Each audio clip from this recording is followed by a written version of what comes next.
Hello everyone and welcome to another day of All Creator Live, and I am back playing more No Man's Sky.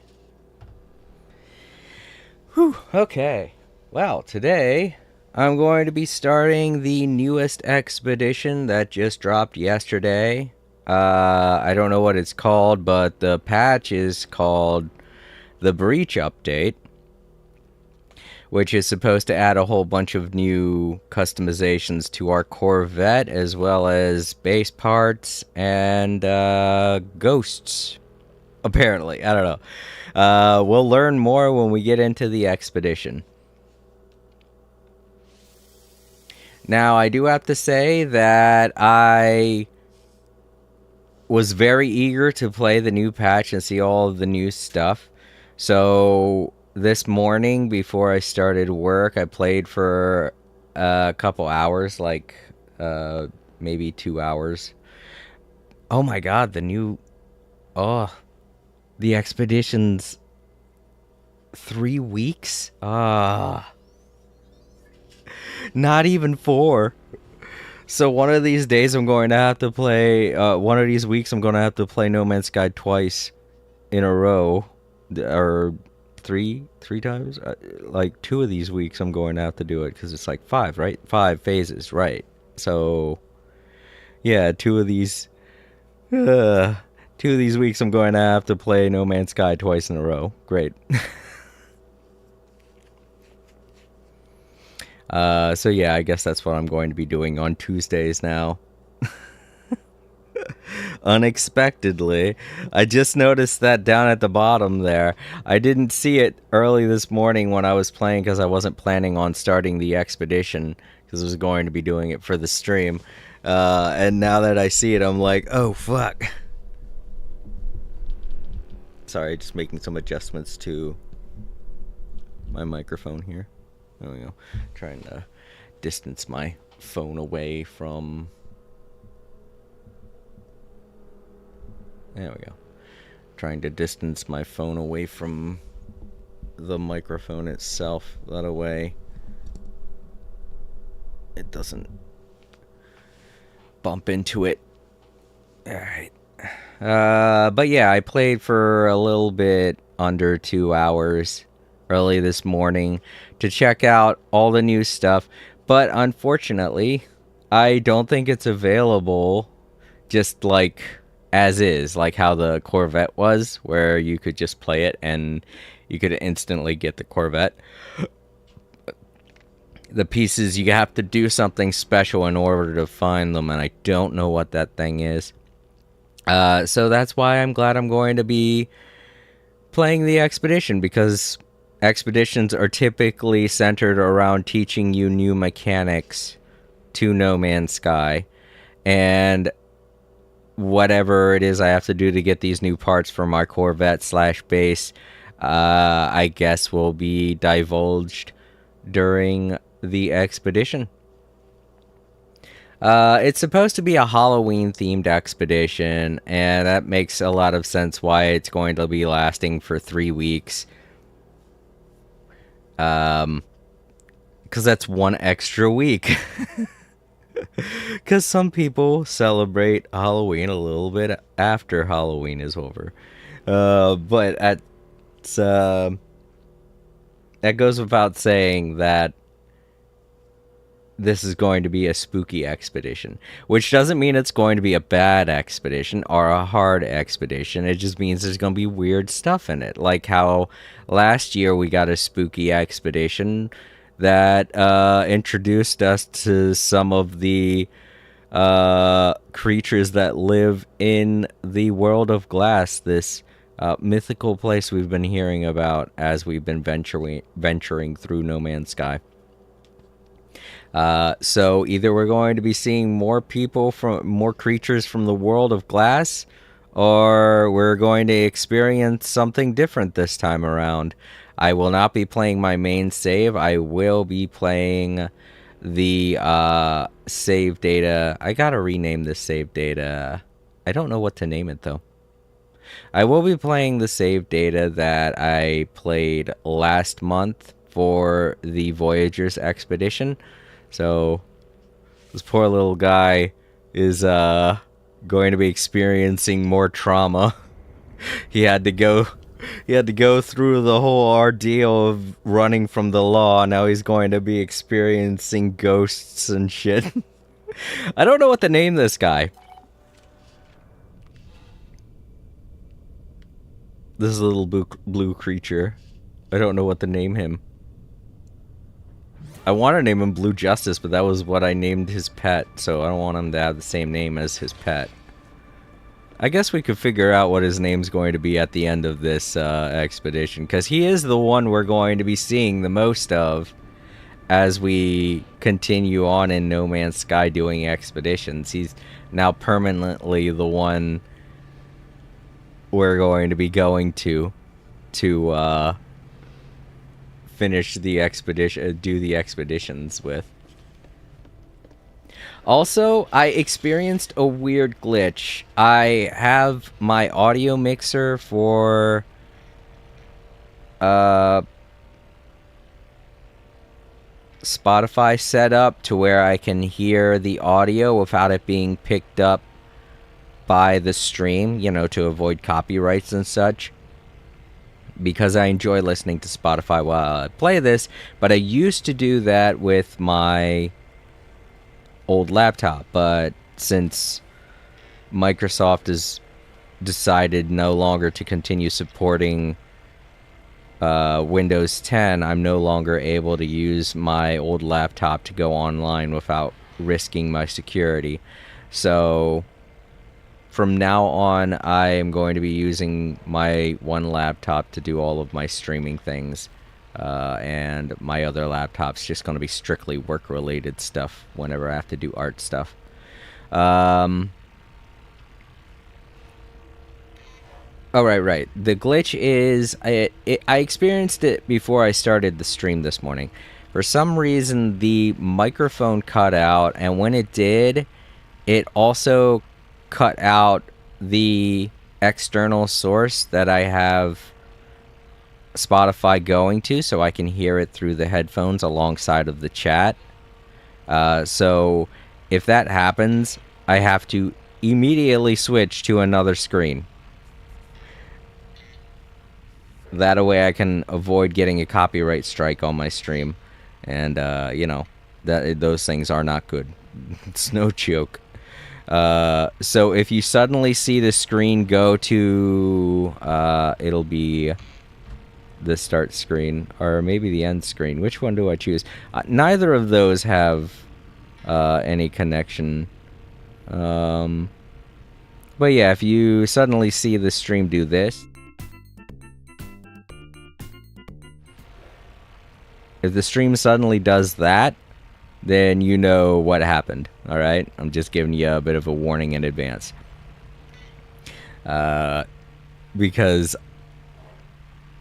when that happened, while I was setting up the stream, I was like, oh shit, I really hope that doesn't happen while the stream is going, because I would very much like to avoid getting a copyright strike on my stream. So, yeah. Just a fair warning to all of you. It didn't happen the last 3 weeks that I was doing this with No Man's Sky, but, you know, you never really know with technology. It can be working perfectly fine one day and then suddenly want to do all kinds of shit the next.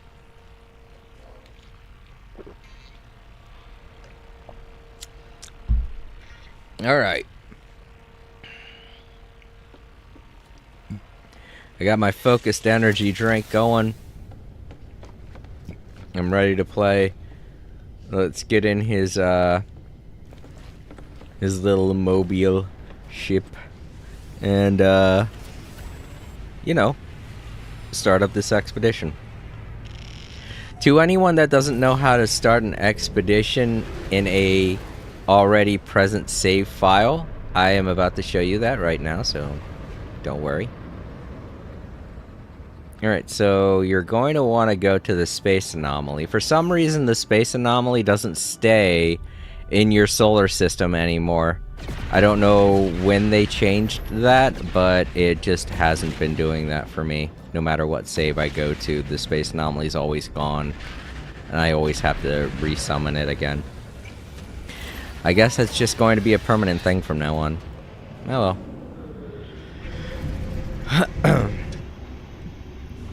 But yeah, about my other save data, it's going to look a lot different, because when I couldn't figure out how to get the new stuff, I decided, meh, I'll decorate my base. So I decorated my base quite a lot. You'll notice the difference when I play my save data next time, my main save. Alright, so this is the device that you have to go up to when you want to start an expedition inside of a current save data. So before you start, you can select a couple things to take with you to make things easier. But I like to keep the challenge fresh, and the only thing I'm going to be taking with me into this expedition is my current appearance. It was one of the things that I liked about starting a brand new save when starting a new expedition, was I liked the fact that you would randomly get a character, and that appearance would follow you throughout the expedition. It kind of added a sense of randomness that I enjoyed about creating new save file with the expeditions, but you can only make 16 save files in No Man's Sky. Is it 15 or 16? I can't remember, but yeah, you can only make a certain amount of save files, and I've already exceeded the limit, so sad face, I have to start using a current save data, and that means we're always going to be seeing the same little guy. So yep, if you want to bring anything with you, just go ahead and bring it. It can be anything from technology to cargo. The only thing you can't bring with you is a ship or a gun, but if you want to bring stuff from the gun, you can take it out of your gun and put it in the technology slot or the cargo slot or whatever have you, however you want to store it. But yeah, like I said, I'm going to be starting with no handicaps, so just add a little bit of a challenge. And here we get a bit of a rundown on what this expedition is about. Select your starting... Oh wait, there is no rundown. Okay, I guess the rundown's going to be when after we start. There usually is one, so let's go. New adventure, little guy, get ready. This one's gonna be spooky. Spooky adventures in No Man's Sky.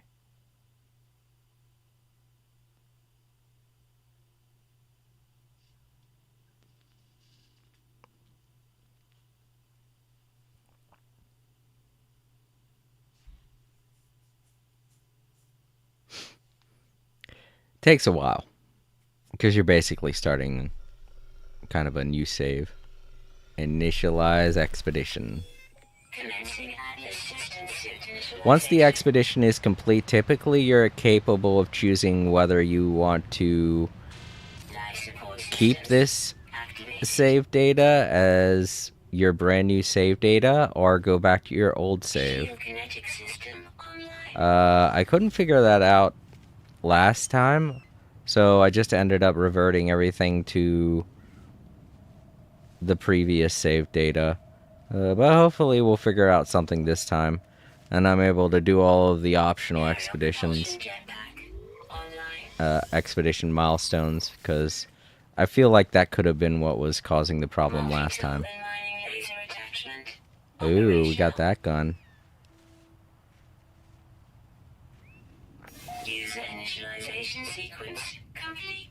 Okay, expedition number 20, the Breach Expedition. Oh, we get ourselves a little safe house to go to at least. Join the community as you sail through the stars, confronting the awe and horror of deep space. Complete milestones to earn new equipment. Complete entire phases for special exclusive rewards. Alright, I already know how to do all that. Alright, so what's first on the agenda? Crew awaken. Locate your starship. It's always typically what you do the very first time. Cryptic_Hawk_25 has followed. Cryptic Hawk. Thank you so much for following.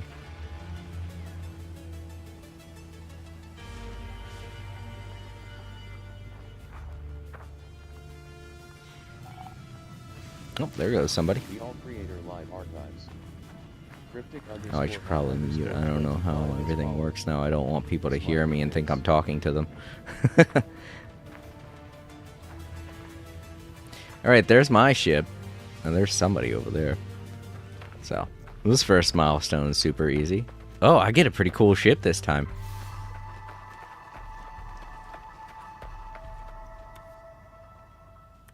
Oh, somebody played the the expeditions last year. Named themselves Liquidator. Alright, well. My ship's pretty cool. His ship is way cooler, though. I wish I had his ship. I guess this one's pretty good, pretty neat. Oh boy. Alright. Well, let's pop this off and see what we get. Alright, cool. We get launch fuel. That's good. Prepackaged personal refiner unit. That is also good. I don't have to go mining for things right now. I could just get right into it, apparently.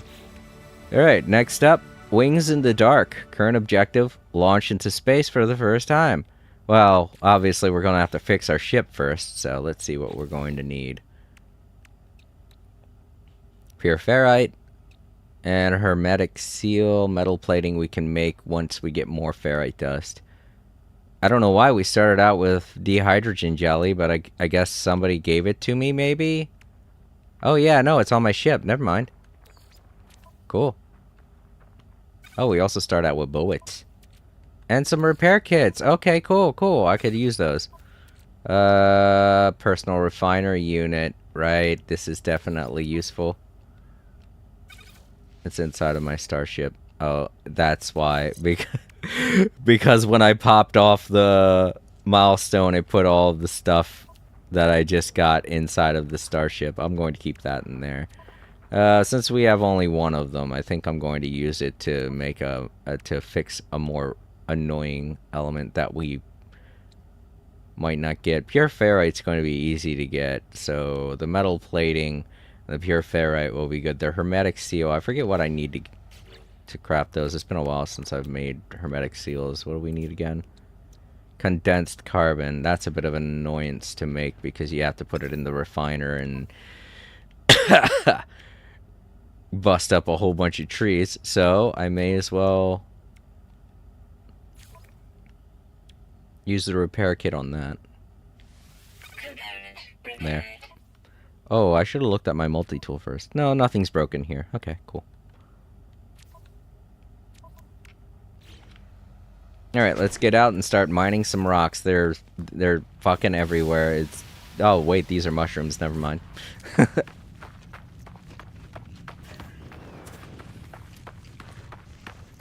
Rocks! Ah, big rocks. Small rocks. We need small rocks. I should probably get away from here. That guy's already busting. We got a lot of people around us. I feel like this one might be a very social one. They don't typically start so many people in the same location. I'm wondering if they want us to work together with others. If so, that's going to be kind of awkward. That's carbon. Rocks. Oh, I should probably scan them too so I can get the extra stuff.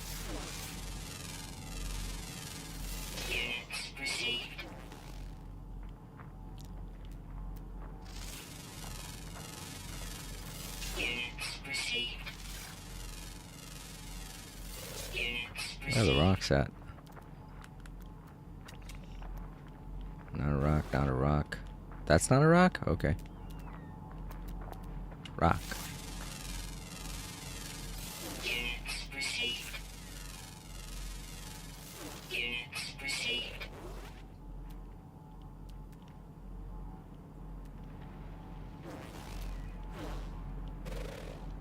A lot of the same rocks around here. Meh. Oh, please don't let me accidentally shoot somebody. You know, I just realized I'm probably in PvP mode. They could probably kill me. I don't want that. Let's hope they're chill. Oh, definitely can't get that. Alright, so we need to get a bunch of ferrite dust for several reasons, not just to make the metal plating, but we're gonna have to put some in our refiner so that we can make the pure ferrite that we need.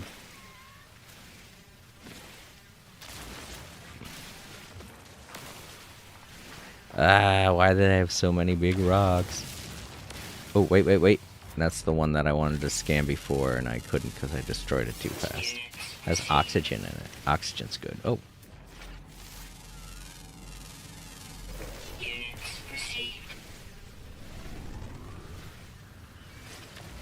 Well, at least we start out with a lot of space in our backpack. That's awesome. And at least this planet isn't too hot. Well, we got... Ow. Fucking evil plant. Tiny evil plant.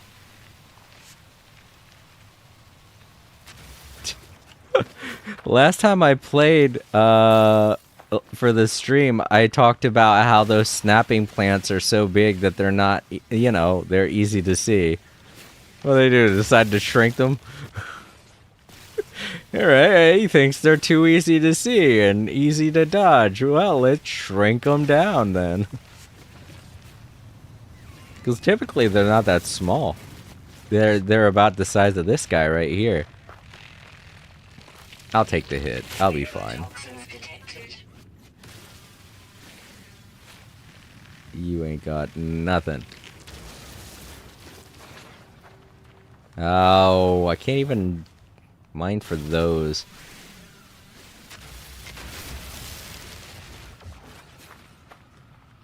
Well, I mean, obviously, they're way too big. Ooh.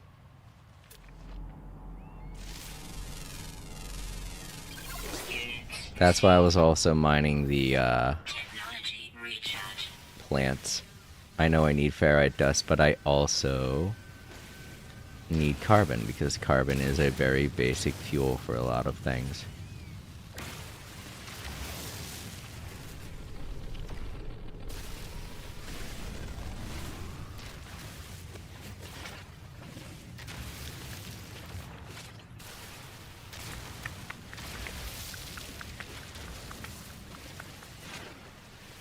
Some wheat over there.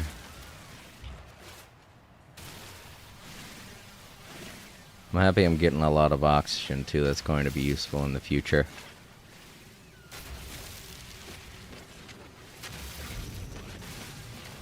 You have to keep in mind that this is a brand new gun and it will overheat very quickly, because I don't care what your main save data is all about. This is practically new save data. So this gun has no real upgrades to it.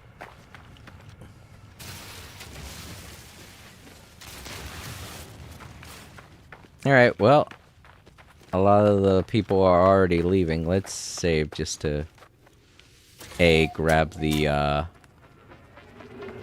location data, and B,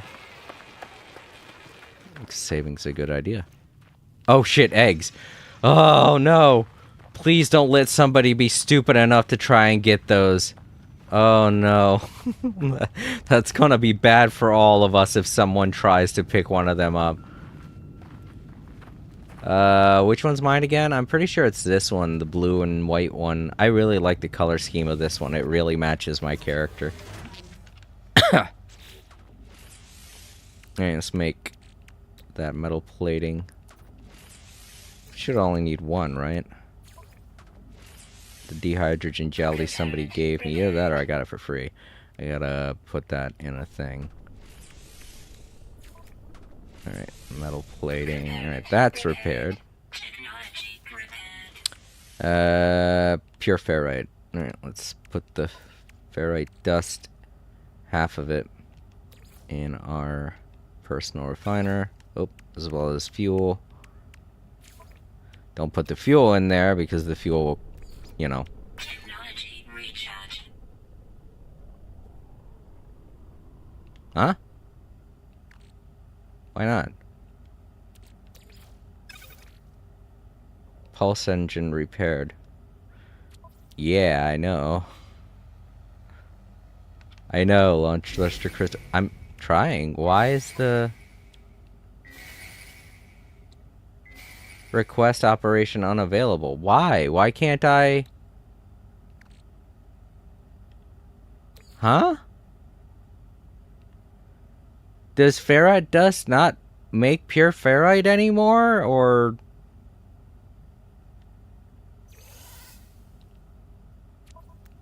Huh? Wait a minute. That still makes sense. I'm pretty sure that pure ferrite, I'm pretty sure that ferrite dust is made with pure ferrite. And that's why they gave us the personal refiner, so we could make some. Or pure ferrite is made with ferrite dust, because it's like you jam the ferrite dust together, and it makes the next level up, which is pure ferrite. This is odd. What's going on? Let's look at my recipe. I might be misremembering something.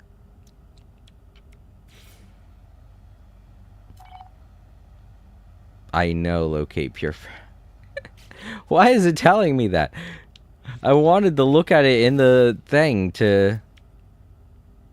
Whatever. Processed metal free of dust and pebbles used to construct.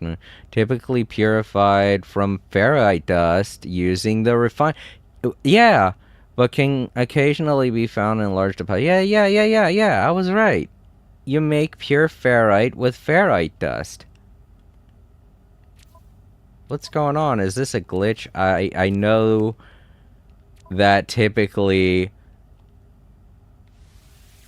there are always glitches at the beginning of an expedition, but I didn't really think to encounter something so basic as using your refiner to do something to cause a glitch.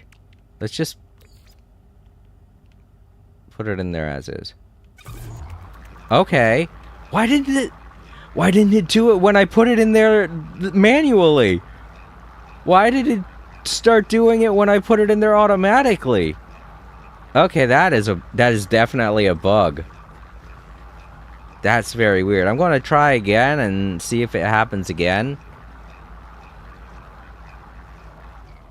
But yeah, that was weird. Let's try it with just the ferrite dust again. A much smaller amount. Okay, now it's working. What the hell was that? Why didn't it do it to begin with? That was very weird. I don't know. Maybe it's because I didn't have the oxygen in there? Or I didn't have the carbon in there? Maybe that's why? I don't know. Well, speaking of which, I need to go grab more carbon. I ran out. Let's move the bullets down here so that I can focus on the minerals I've already gathered. Alright.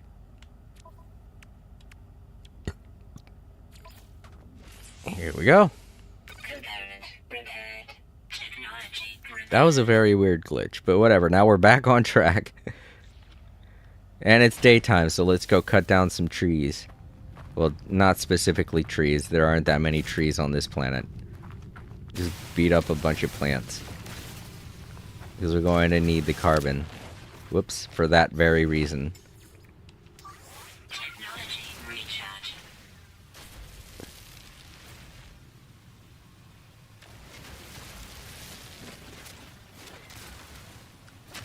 Deforestation. That could be why there are no trees. Everybody's already been here. You know what? I'm kind of late to the party, so I wouldn't be surprised if everyone suddenly isn't here.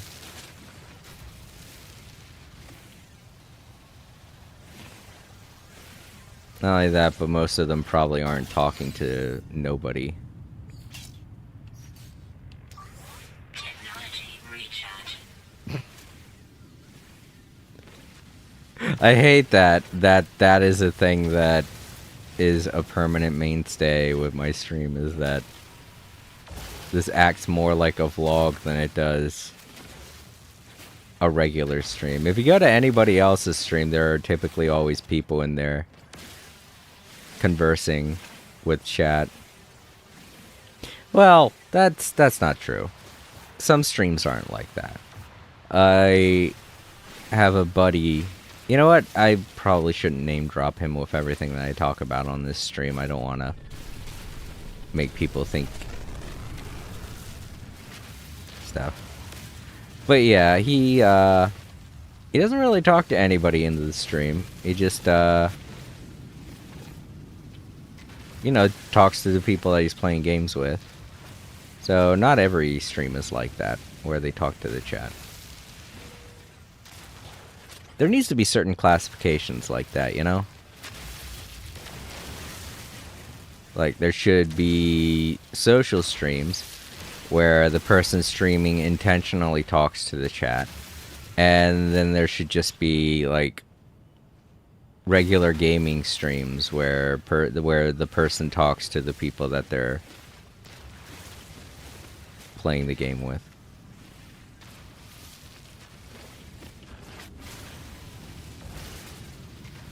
Let's also collect some of this dehydrogen. It's also a useful tool that we can...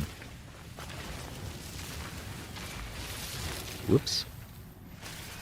You don't want to do that, what I just did. Overheat your gun. You do that, and it just, yeah. It depletes your weapon charge a lot faster.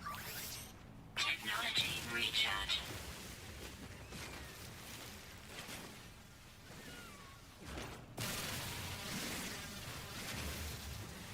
So far, so good. How's my...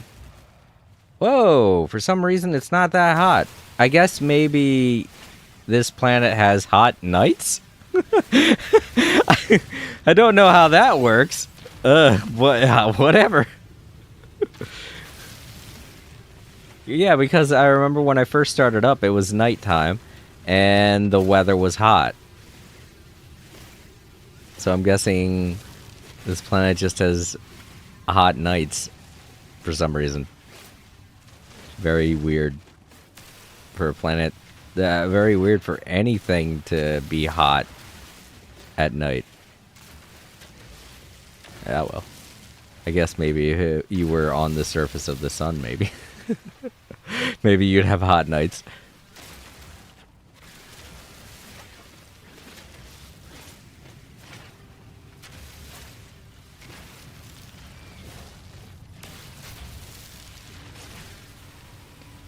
Alright, I think that's enough grinding. Yeah, everybody else has already left. They saw what I was doing and they're like, God, that guy's gonna take forever. We're out of here. It was all part of my plan. I don't like socializing in No Man's Sky. Excuse me.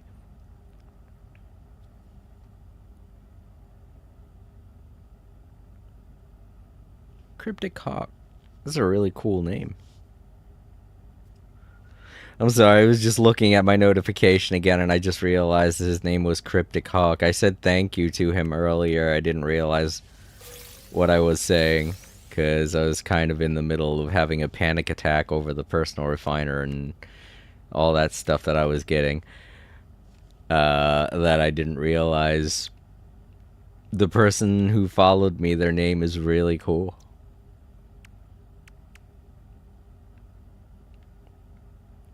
You know what, let's also make a couple more bullets. About 2,000 should be good if I encounter anything.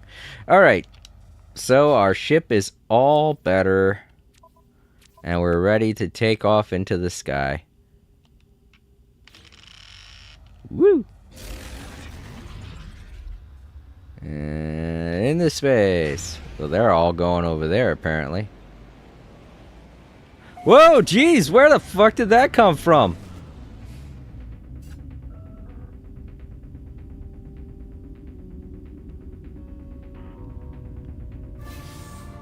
Wings in the dark. Jump scare. With a crashed ship.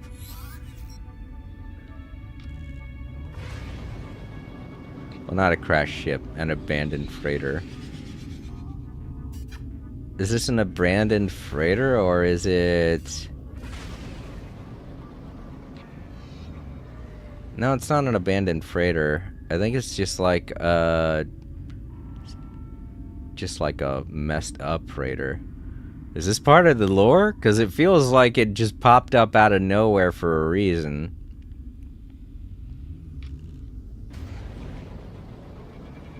I don't know what happened with this, but rip to the guys that were on here. Sad to see. Can I shoot it? That sounds mean. I'm not gonna do that. Well, it does give me a target. Oh no, I think I'm targeting the other players. Very odd to have that pop up out of nowhere like that, but pretty cool, I guess. Let's pop off our milestone and then see what we gotta do next. Base computer plan, hyperdrive plans. Okay, good. We need both of those. So apparently we are going to be setting up a base.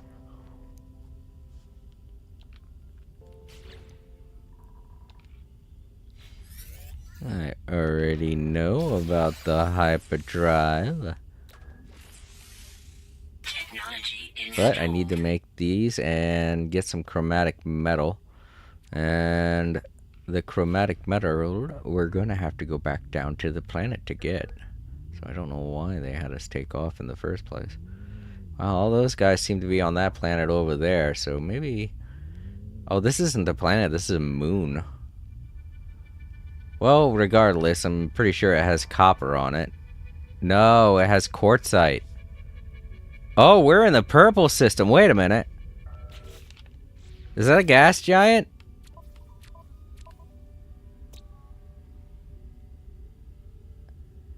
No, I think it's just a regular planet. Thank God it's not a water planet. I think it could be a gas giant. It has plenty of moons on it. Somebody named it Hebo. Well, what about the other planets? I was hoping one of them would have a funny name, but none of them do. Oh well. Alright, we're going back down to grab some chromatic metal, but I can make the... Oh wait, no I can't. Oh wait. Yeah, I need more chromatic metal, so... Let's go find some copper.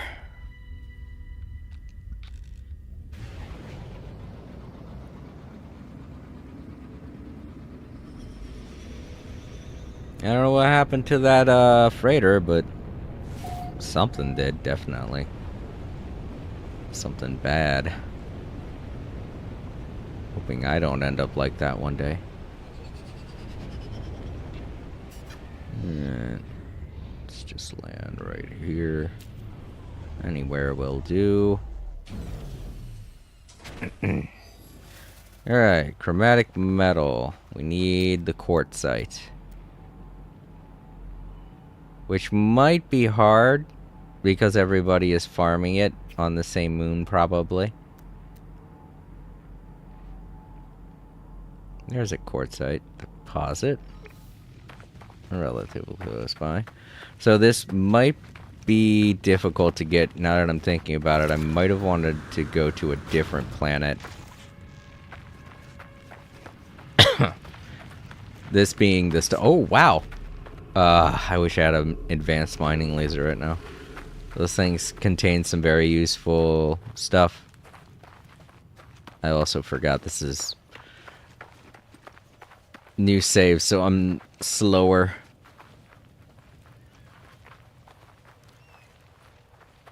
Ooh, crazy creature. Just just a weird hive of jellyfish little jellies, kind of like SpongeBob.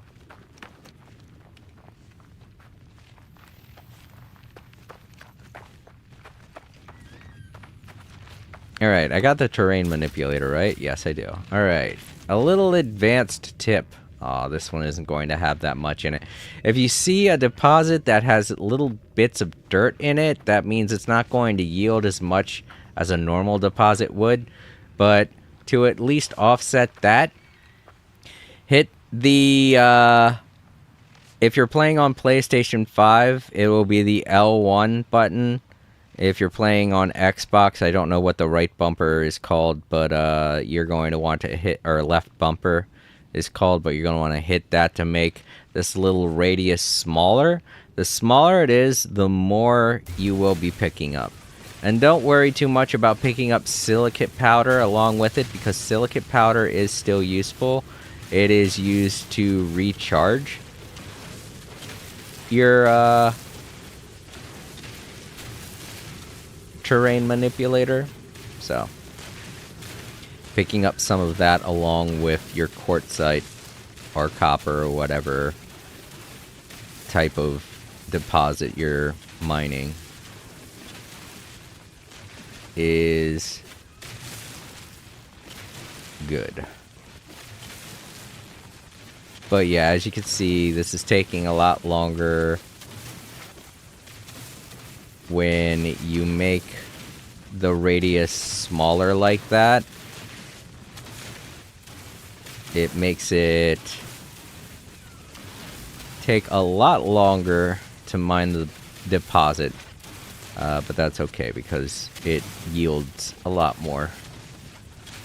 And you want as much of this as you can get, because the rare earth minerals on every planet are very useful for several reasons, but the main reason is that they can get you chromatic metal, which is one of the more important common minerals that you will see for repairing things like starships and gun equipment and, you know, just lots of things in general.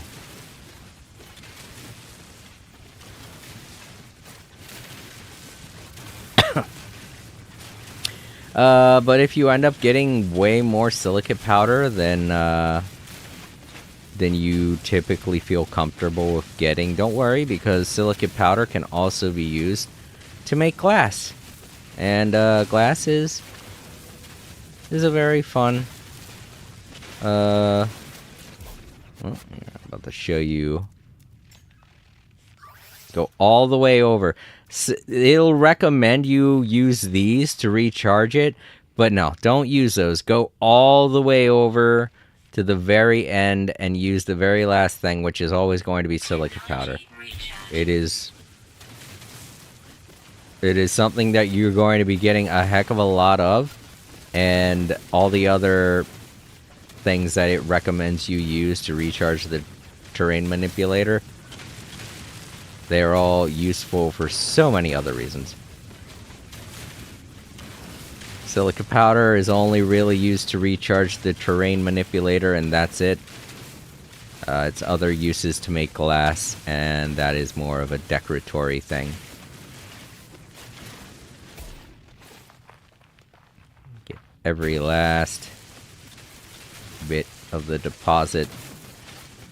Make sure you got every last bit, because it's going to be super useful. And now I'm about to show you why. So you take the mineral you just mined.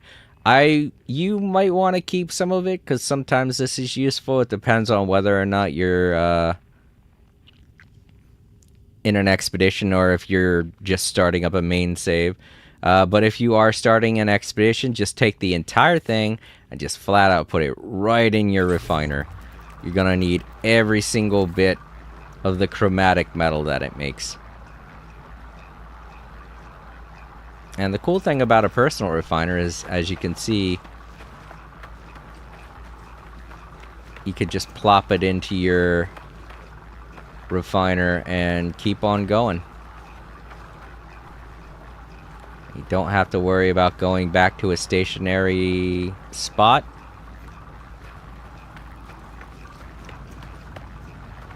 And once it's done, you'll hear that little beep. There will also be like a... Depending on what your backpack looks like, there will also be like a little animation to indicate the personal refiner is done. For instance, I'm not using the right kind of backpack, but the default backpack has like a little rotating image on the back of it, kind of like a loading image, as well as it will be letting out steam or smoke. And once the refiner is done, that will stop. So you'll know it's done. Let's head into my ship. I hate it when it does that. Alright. So now that's done, we take it out of the personal refiner. Wow, that made quite a bit. That's quartzite, though. Quartzite is one of the rarest earth metals, but that's only because it exists in a purple star system. And typically, when you're first starting save data, you do not start out in a purple star system. That's something that you have to work your way up to getting. Purple star systems are brand new. They came out last year. It's just because we're in a expedition that is specifically designed to allow us to be in a purple star system, we're automatically getting some very rare earth minerals. So that's why we get so much of the chromatic metal out of the quartzite. To those wondering, that's not a common thing. You don't typically get that much chromatic metal with the earth metals that you get. As it states right there, copper, cadmium, emerald, indium, all of those are very basic earth metals that will not yield this much. They will yield half the amount of chromatic metal that you pick up. So, say I got 600 of that quartzite. So say you got 600 copper, you're going to want to count on getting at least 300 chromatic metal from that. But since this is quartzite, I get way more. I almost got twice as much.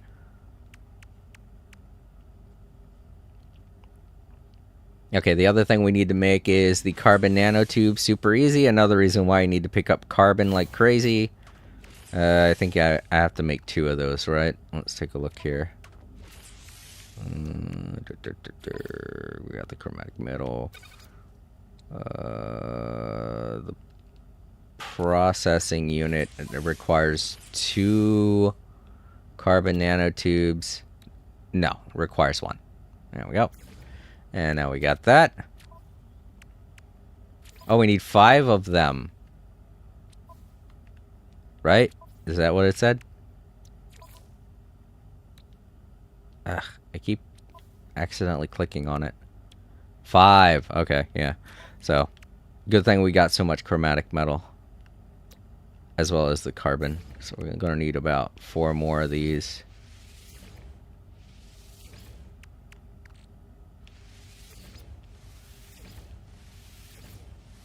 Alright, good. There we go. Warp drive complete. Wait, what?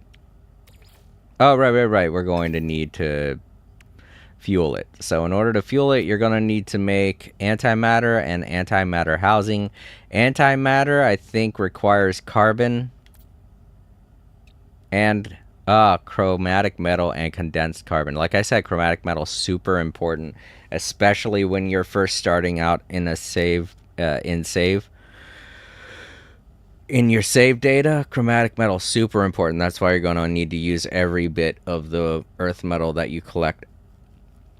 The condensed carbon, you can make that in the refiner with regular carbon, but we don't have that much carbon, so we're going to have to go collect a bunch more carbon. You know, another way you can get carbon is with oxygen. So if you're on a planet that doesn't have that many plants, look for the evil plants. They have lots of oxygen. And you can take the oxygen and put it in your refiner, and it will make carbon.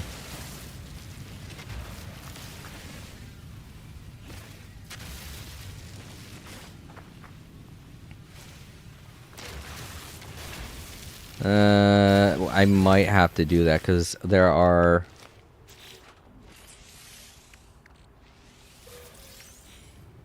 This planet has very small plants. Technology recharge.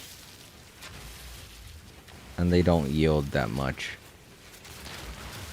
No trees or anything like that. I mean, there are large plant-like objects, but they're... You know... You need an advanced mining laser in order to mine them.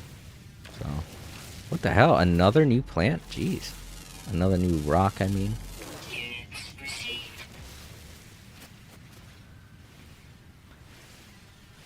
I guess that's to be expected. This planet does seem to have a whole bunch of rocks. Way more than plants.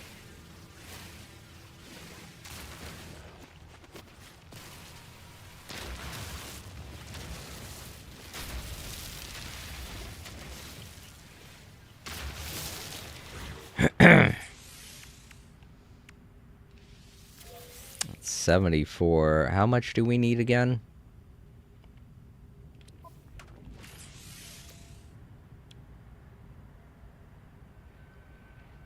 Uh, 20 condensed carbon. Yeah, still gonna have to mine. Alright, it's not hot. That's weird. I thought this planet had hot nights. I guess not.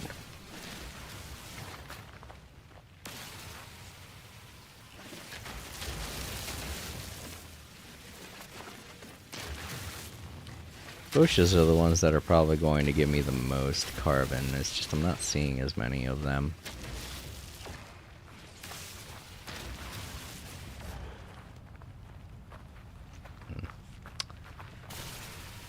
Yeah, I keep thinking I'm seeing the bushes, but I instead end up seeing more rocks. Ow, fuck. Yeah, they shrunk these little guys. They shrunk these big guys. They used to be really big. Some sodium. Sodium is important for your shielding if you're ever experiencing an issue where you're... Well, say for instance, I guess this planet has heat storms. That could be why when I started out, I was getting the overheated status effect.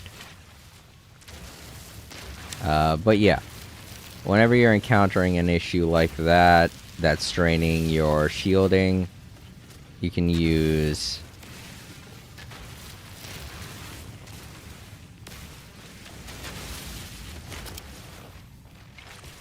Fuck, I forgot the element name. I just picked it up too. I'm hungry, that's the problem. I gotta eat some of this popcorn I made.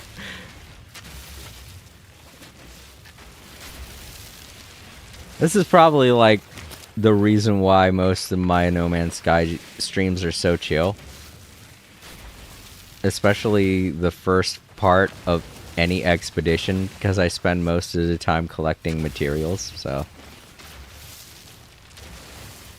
Sit back, relax, and enjoy.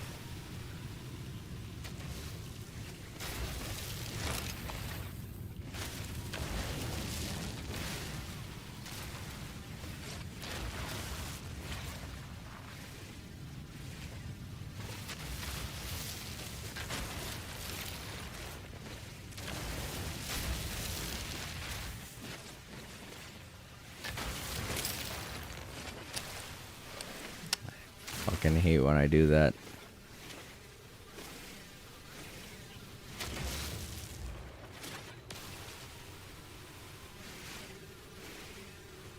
Sodium, that's what it's...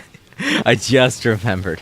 But yeah, sodium is good for recharging your hazard shields. It's also good for recharging your starship shields.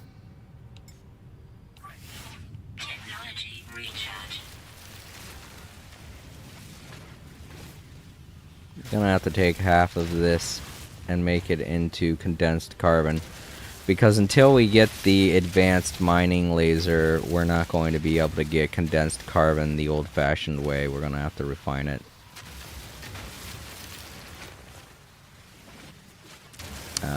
Well, then again, no, that's not true, because sometimes when you find clusters of condensed carbon crystals, there will be smaller crystals that you can mine for condensed carbon.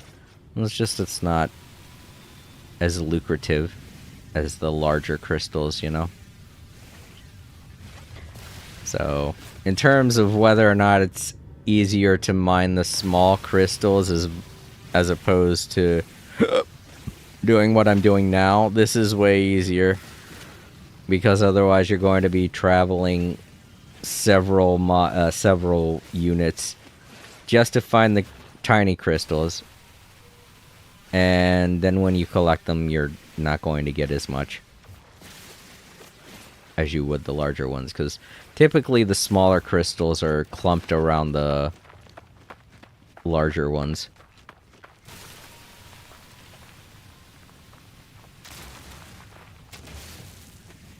I got rid of him because I saw there were bushes surrounding him, so... The crystals typically look like this right here, which is why I'm kind of surprised these don't give condensed carbon alongside of the ferrite dust. I mean, they give carbon, they just don't give condensed carbon, which is weird, because that's what the crystal version of carbon's supposed to represent. Just a more condensed version, like a stone version of the... Fucking things are so tiny now! Damn it. My last stream, there's a brief moment where I'm talking to... what is his name? I'm sorry, I forgot your name. Amir. I'm talking to Amir about No Man's Sky, and we're talking about the hitboxes. And in terms of the hitboxes of this game, the most notoriously weird hitbox that this game tends to exhibit is that of those snapping plants. They have the weirdest hitbox out of everything in this game. And in the conversation I mentioned, but at least they're large. You'll never run into them accidentally, because you'll always be able to see them with how big they are. And now I'm playing this expedition, and from the very get-go, the first thing I'm running into are these stupid snapping plants, because of how tiny they are on this planet for some reason.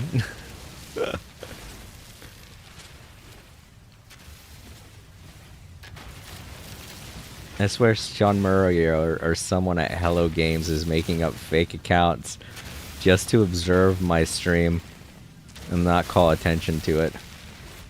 If that's the case, you guys are doing a really great job. I know I've said some mean things in the past when I was angry playing No Man's Sky before, but you guys don't worry about anything that I'm saying. You guys are doing a great job.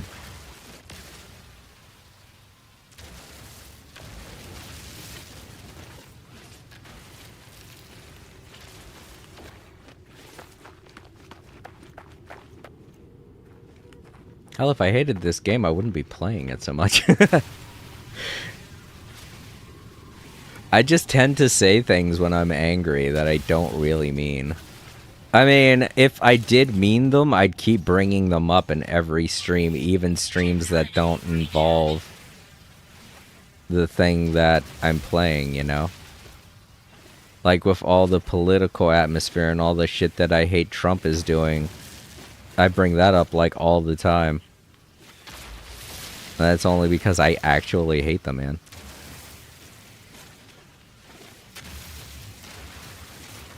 So to any developer out there, if I'm playing your game and I'm super pissed off, I don't mean what I say. I'm just mad at that moment. Oh. Another good reason to scan is it's a very easy way to get money, you know.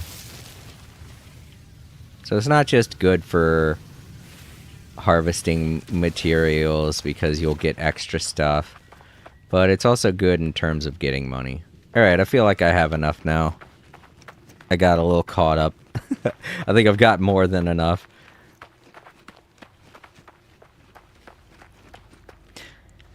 So yeah, to anyone over at Sonic Team, yeah, don't mind me. Oh, where did I pick up some antimatter from something? Meh. It's glowing like I can make it, but I can't. I don't know why it's doing that. Well, let's take half this, put it in the refiner. It's gonna take a couple minutes, a couple seconds. Let's put my popcorn over here. I put pepper on it this time. I felt like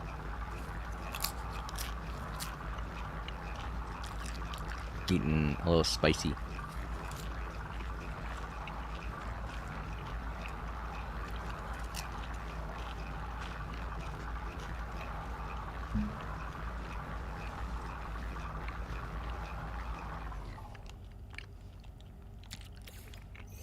And if you make more than you intend to, that's perfectly fine, because you'll be using it in the future anyway. This ain't the first time you're going to be making fuel for your warp drive. I'm only doing it right now because that empty blinking object is ticking me off.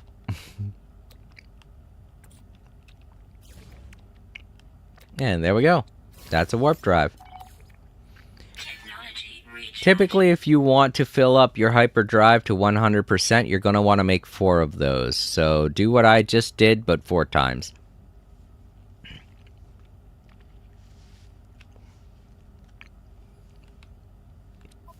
And look at that. After going through a bit of I want to say, well, what's the word?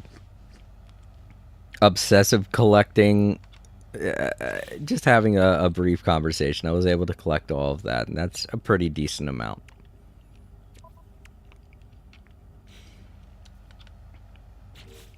Alright, what are we doing again? I've completely forgotten. Between the stars, warp to a new system. Okay, that's what we gotta do. I thought maybe we were going to have to go to that gas giant, but I guess not.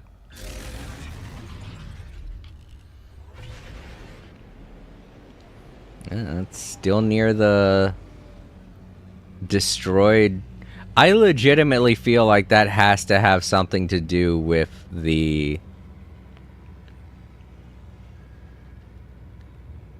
story that they're going with in this expedition.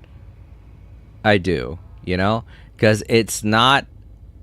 It's very uncommon for something like this to appear so close to a planet, even a moon, you know? Especially a moon, if anything. You'll see something like this if you're pulse driving through the system, just going along, and then you'll just run into something like this. But you'll never see it the first time that you leave a planet, or a moon, or a gas giant. You will not see something like that. So they've programmed that to happen anytime that you leave the moon. I feel like that's what they did, because it's to emphasize the spookiness of what we're about to encounter in this expedition. And I'm digging it. I like that. Alright, let's go ahead and head on over to this space station. Oh boy, it's pretty crowded. Maybe that's where everybody is, at the space station. I thought they were all on the gas giant, but that's behind the space station.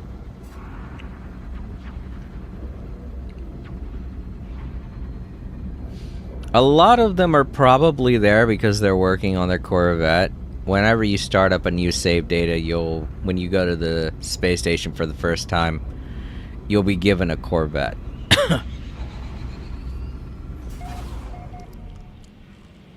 Oh, shit, man. I just want to go to the space station. Damn it, I got caught up in the gas giant's gravitational pull. It's gonna take me a little bit to get away from it. Sorry, everybody. This is one of the reasons why I don't like gas giants. They're difficult to maneuver away from. Well, I'm pretty far, so maybe I can pulse drive. Okay. It's not pulling me in. Good. There we go. We got away from it. That was one of the things that I first noted when I was getting away from a gas giant. I was like, shit, this is taking a while.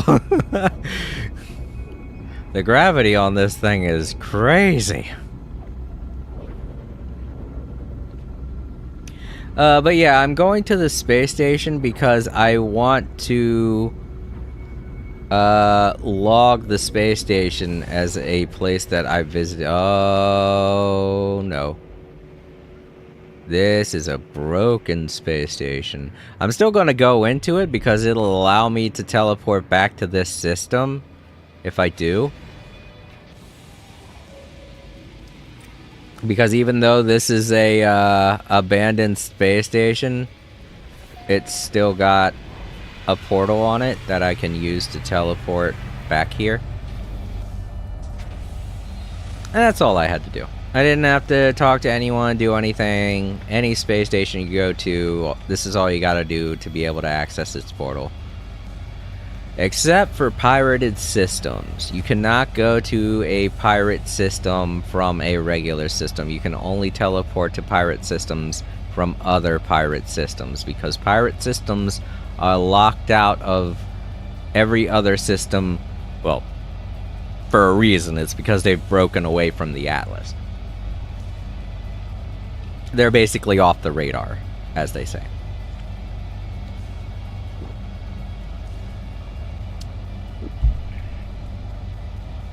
But yeah, if you're looking for a Corvette, you will not find one here. You will only be able to find a Corvette in a modern space station. Those abandoned space stations have nothing. Oh, another thing that I might want to do before I leave. Beat up a bunch of these asteroids. Not to collect the silver, obviously, but to collect that.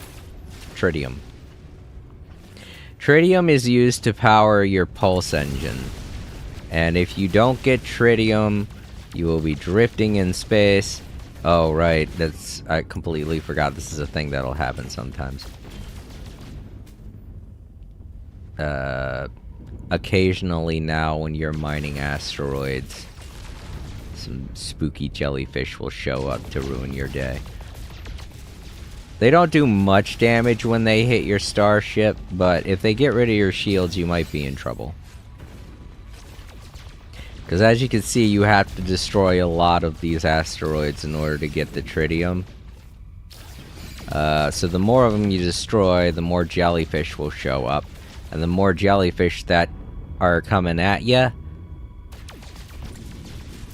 the more of them that will hit you. And if a couple of them end up getting rid of your shields and you're not paying attention, then the other ones that hit you will get rid of your ship's health, and then your ship will be done for.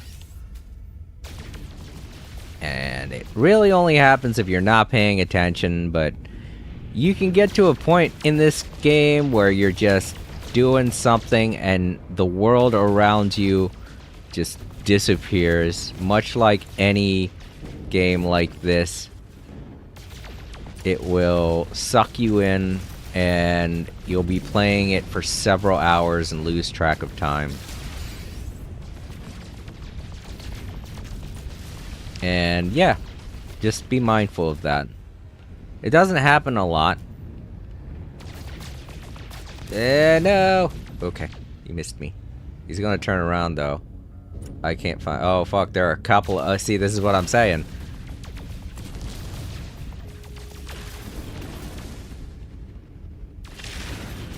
There's one more, I think. That's the other thing. They don't mark them on your radar. I think if you scan, you might be able to. No. See, they aren't marked on your radar. You can very easily lose track of them, and then out of nowhere you'll start getting bombarded by them.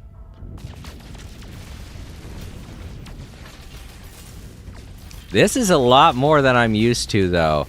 This might have something to do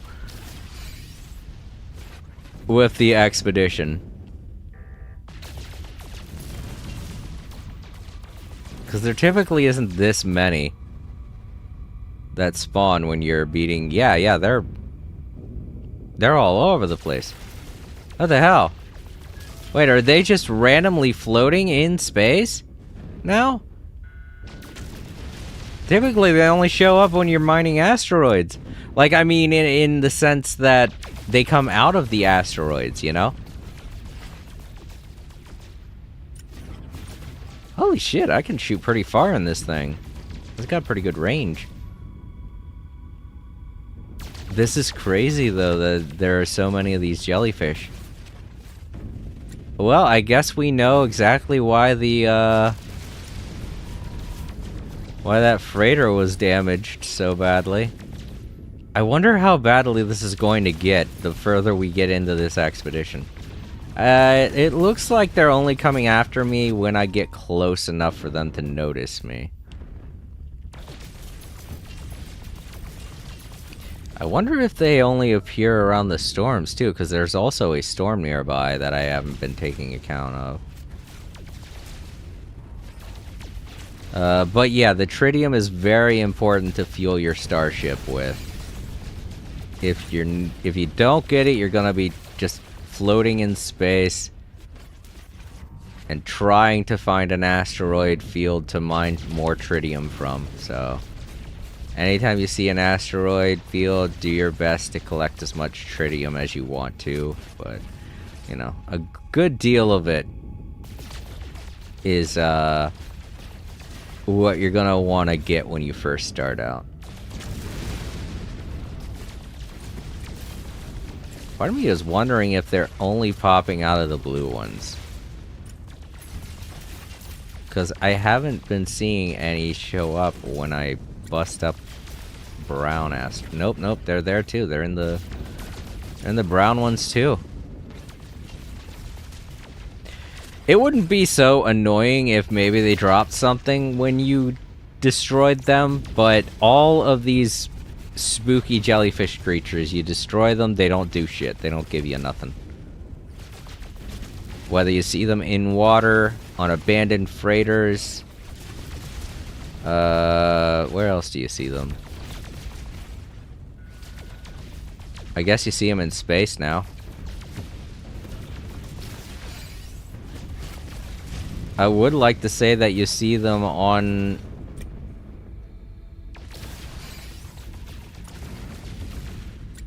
Earth, or on your planet. I'd like to say that you see them on planets, but the only way that they show up on a planet is if your planet is has a dissonance anomaly, which is rare for a planet to have.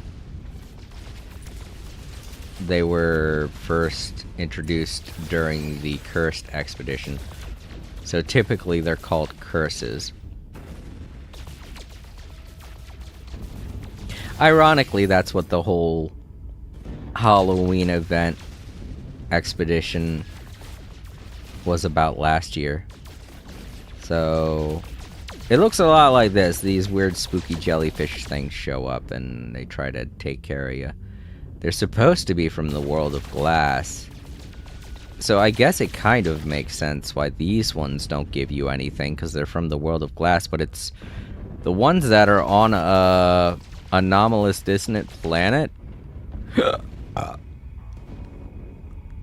Oh shit, right in front of me, god damn it. See, they could just come out of nowhere. And then eventually your shields are down and your HP's getting taken a hit. They're super creepy in that way. They make no noise.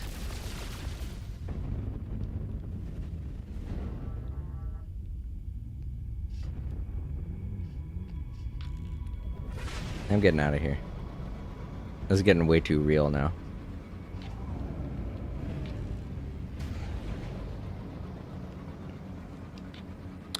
But yeah.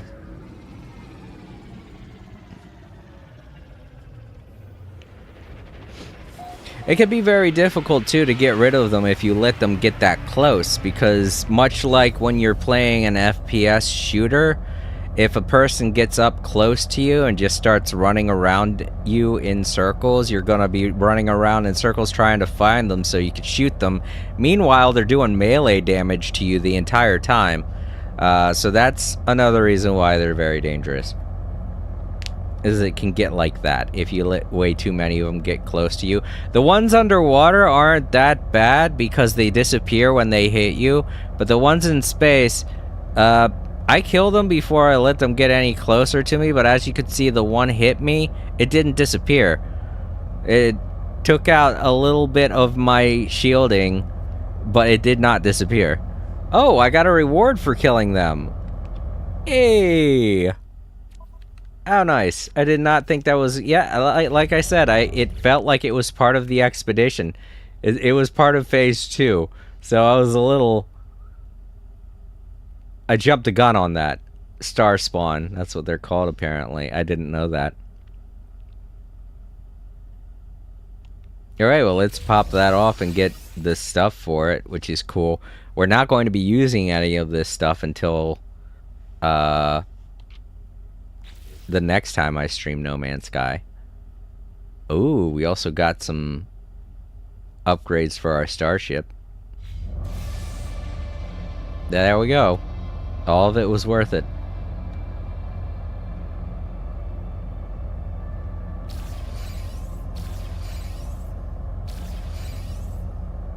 We also got the advanced mining laser, which is great because I've been talking about needing that. Alright, let's go ahead and warp to another star system. Now that we have the tritium, the Humboldt drive, Humboldt drive, sorry. We're going to be putting that in our...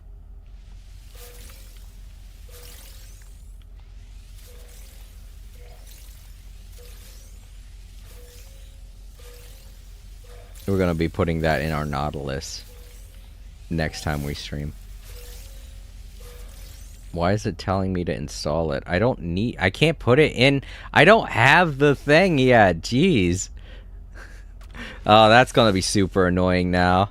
Stop telling me to install it. I don't need to. I don't have the Nautilus. I don't have anything to put it in right now. Damn it.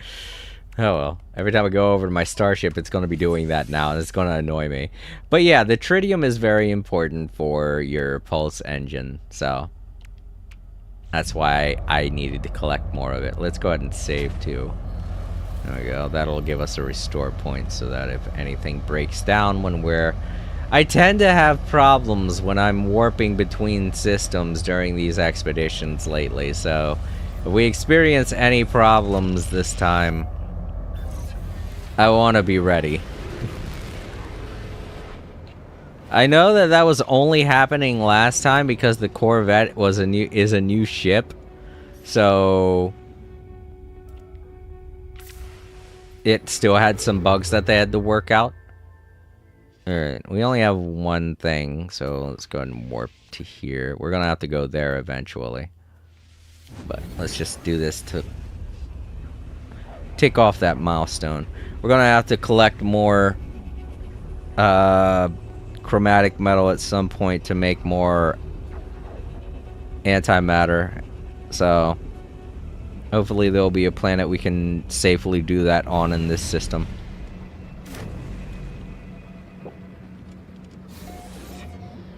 Pink Pony Club? What? By Predator Hunter? What the fuck is that kind of name? I don't want to look that up now. I don't know why, but I feel like they posted that for a reason. And it doesn't sound like something nice. I don't know why, but it doesn't sound like something nice. So, I don't want to look that up. And I advise all of you out there, do not look it up. Whenever somebody posts something like that, it's bound to be something bad. Alright. Between the stars. Alright, so what are the names of the planets? Since this has a very creative system name.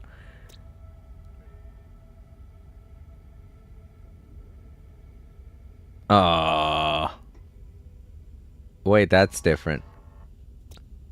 Lily Hop Lounge. I don't. Yeah, this Predator Hunter dude sounds weird.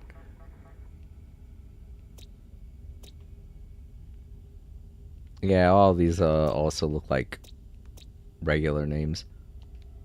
What the hell kind of name was that?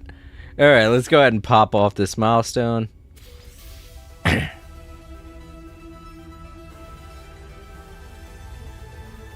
Oh man, and typically whenever it has something to do with ponies, it's always a troll thing.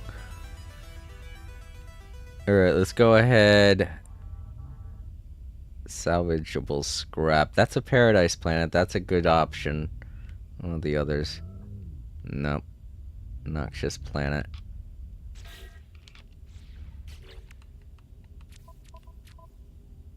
Desert. Airless. That could be good too, because airless planets don't have shit on them. They just have minerals and stuff that you can mine. I kind of like airless planets. Freezing moon, no. Noxious planet, we already saw, and that's a desert planet. That's gonna be hot. We might go to the airless planet. Those are the safest ones to do stuff in. They don't have as many plants on them, typically. That's not true. I do know some of them have plants. But the Paradise Planet is also good. But it looks like there are a lot of people on that planet.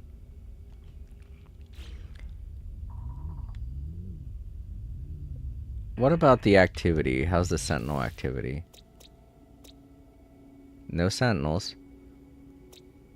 Wait a minute. Okay, I was about to say. I didn't realize it. I was like, wait a minute. Are there a lot of Sentinels on this on these planets or no? This is another thing. I kind of don't want to go here because there are a lot of islands. Seems more... I don't know, there's too much water.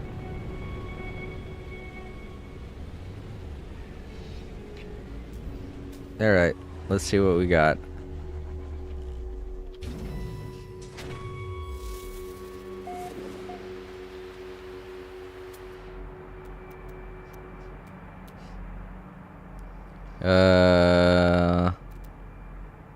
Chromatic metal. Copper. I was just reminding myself why I was doing this. I was like, why am I on this planet again? And then I realized, oh right, I gotta get more earth element. Planet element. I keep saying earth element.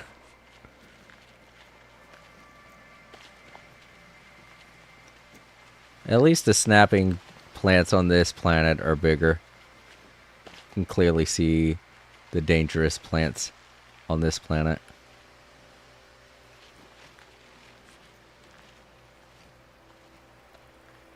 I mean, that was the other reason why I wanted to go to the airless planet. Because you don't see dangerous plants on there. They've been very annoying. Alright. You guys know the routine. I'm just gonna do this for a while.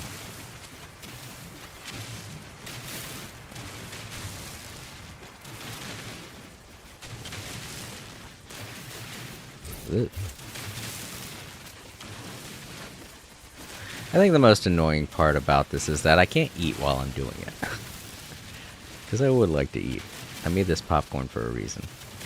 I don't mind cold popcorn. I actually tend to like cold popcorn more.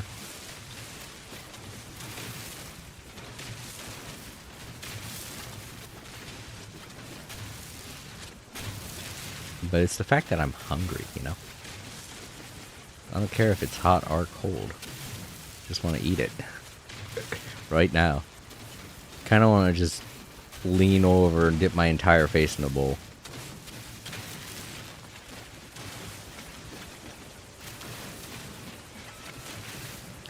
I wish there was a cheaper type of snack though, because popcorn's gotten expensive. I hate to say it. I know I could get a 12-pack of popcorn bags, microwavable popcorn bags for $5, but it's like you used to be able to get for $5. Let me see, it's 14, 12, 16, 20. You used to be able to get like 20 bags of popcorn for $5. Oop. Technology recharge. Because back in the day, they used to have 4 packs of popcorn. And this is name brand, too. I'm not talking about, like, generic stuff. I'm talking about name brand. Because generic popcorn's just nasty. Very dry. Barely any butter on it. Super annoying to make, because a lot of times they'll... Because they don't have butter on them, they'll overheat and burn. They're very sensitive to burning. I never get generic popcorn. I know I advocate for buying generic stuff, but never popcorn. Never generic popcorn.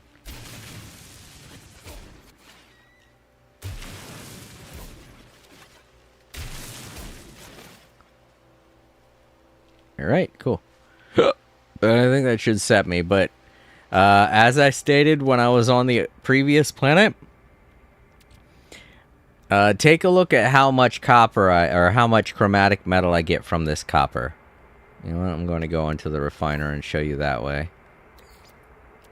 Alright, so that's 512. I put it in.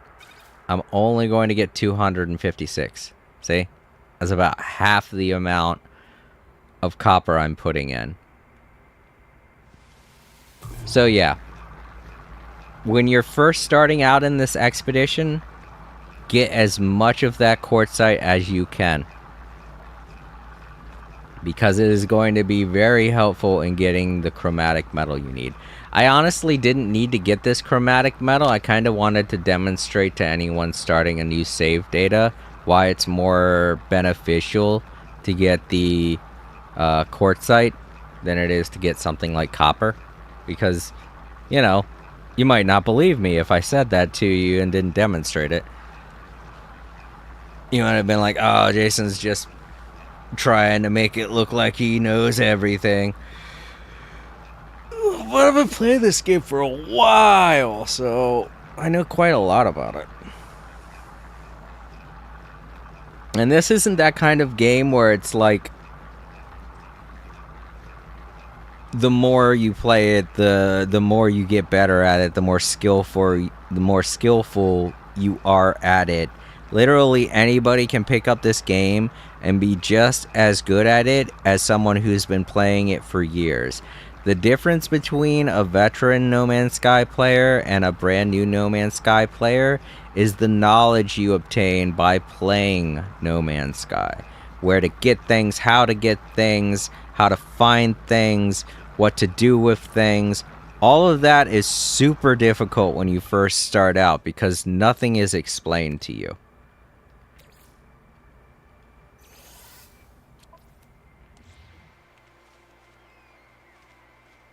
So if I seem like I'm bragging or... Okay, now you might be wondering why that just happened. Why the chromatic metal came back. It's because I'm playing in online mode. There are some glitches that happen in online mode or multiplayer mode that are kind of beneficial, but in some ways detrimental. When somebody first enters a system in multiplayer mode, planets tend to glitch out and respawn the Earth when you've destroyed. So while it might be beneficial for getting more resources immediately, it can be detrimental if you're like, say, you know, just digging a tunnel and going through it. I'm not going to because this is still the start of the expedition, so there are going to be lots of people coming into this system. And I don't want the glitch to happen. But if you're traveling through a tunnel in multiplayer mode and somebody enters your star system, there's a chance that you may end up glitching through the planet that you're on, to where you're either inside of the planet and you're just floating in a bubble of water that's located in the very center of every planet on No Man's Sky, or you could just get sent up directly onto the surface of the planet. That's the best case scenario, because if you get sent into the center of the planet, you're going to have to reload your save data. So you might end up losing a lot of progress if that happens.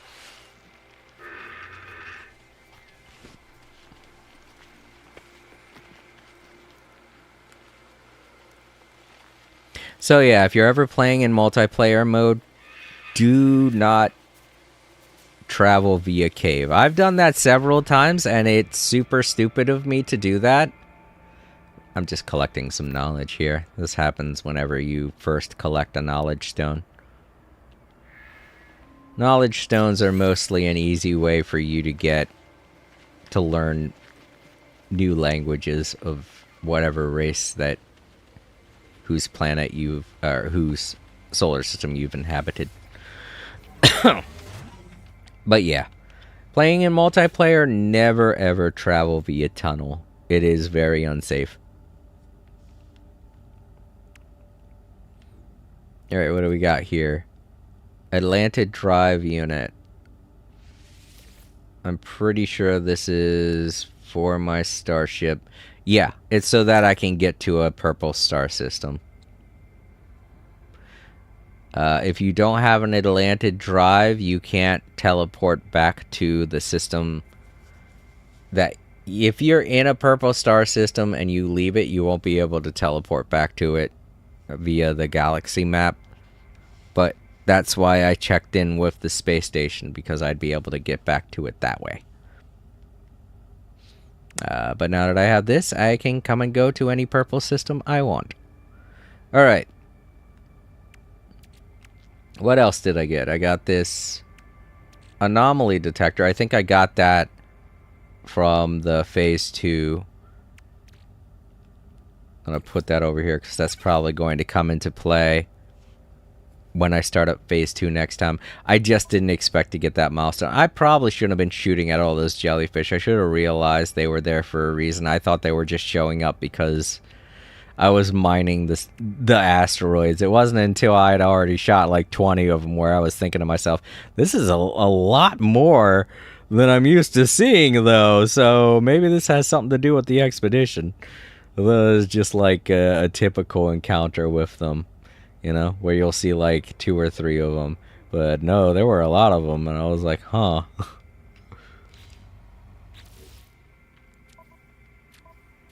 Alright.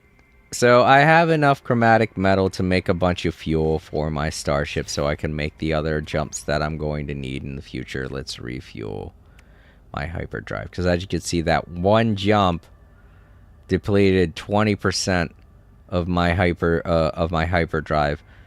So if you fill it up by 100%, you can make about 2, 4, 6, 8, 10. You can make about 5 jumps, depending on whether or not you have a power up that will. I'm thinking that could be what this is doing.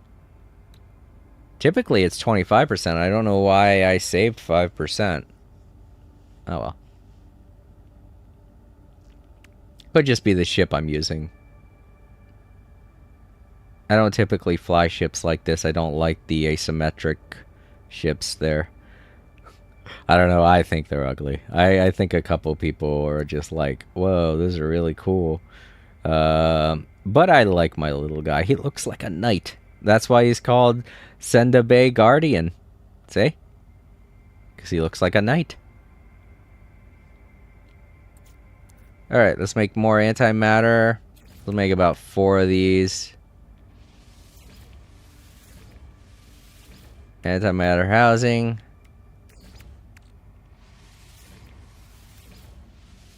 And the warp cell.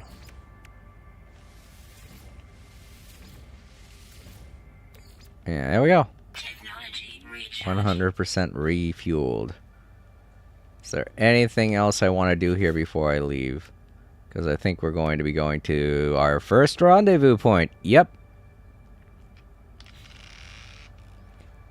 Alright, let's continue traveling. Goodbye, weird galaxy with the odd name. I'm telling all of you right now, do not look up that name. I don't know what it could possibly mean, but I'm betting it's not something good.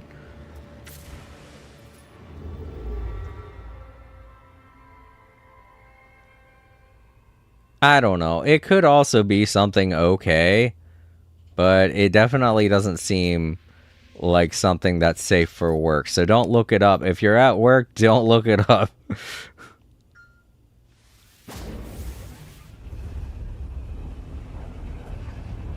Alright, next system. Let's hope this guy, I forget what his name is, Predator or something like that. Probably a big fan of the new movie coming out. The Predator Hunter, that's it. He's probably a fan of the movie. This is F odd. Oh, thank God somebody else is discovering these places. I do like funny names, but I don't like weird names that will, you know, that are meant to troll people in really bad ways. I don't know. I don't want to look up that name, but part of me is kind of curious now. I'm gonna regret this. I bet you anything I'm going to regret this. I don't know. It could be an actual club, though. It might be an LGBTQ thing. Let's see.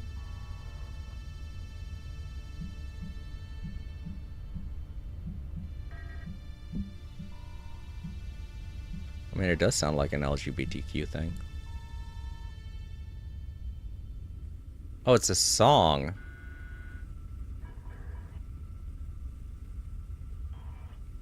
Oh, yeah, it's a song. Oh, yeah, and it does have something to do with the LGBTQ. I'm sorry, I just legitimately thought it was something else.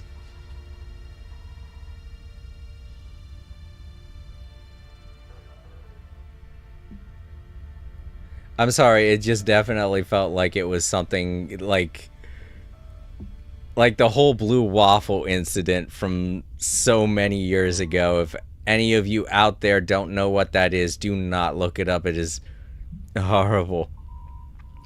Everybody was trolling with that back in the day, so I was thinking it might have been something like that, but no, it's just a song. Okay. So I guess they're just a fan of whoever that artist is, and that's fine. Alright, we're gonna warp to the next system. I was so afraid there for a second. I was like, God, I hope I'm not showing something weird on my stream.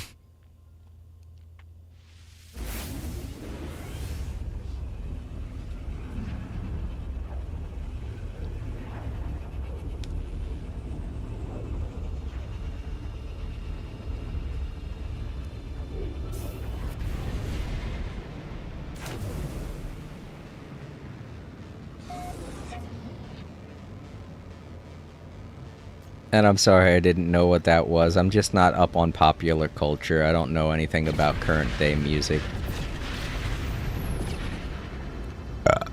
If it's not anything between the 80s and 2000s, I don't know what it is.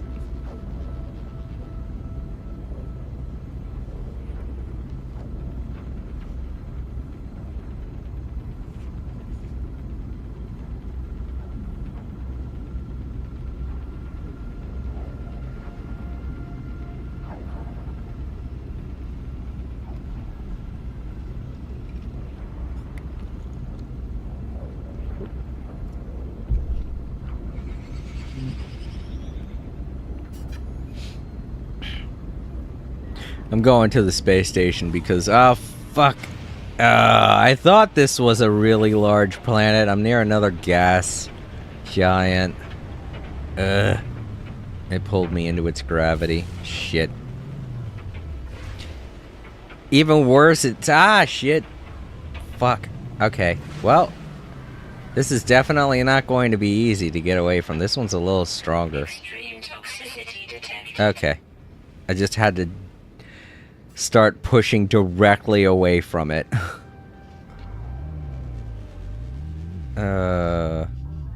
Alright, no, it looks like it. I thought it was going to be in this. Oh, that's right, that was the last expedition. I forgot. The rendezvous point isn't always at a space station. It was only like that for that one expedition. Whoops. Alright, we're going down the... Okay, this isn't a gas giant. It just brought me there because... this is the planet with the rendezvous point. I got so used to the last expedition that I totally forgot that this is how rendezvous points usually work. Alright. Oh, thank God the storm is clearing. This looks like a safe place to land. And I'm guessing where I have to travel to get to the rendezvous point is over there where all those other people are. So. Toxic moon.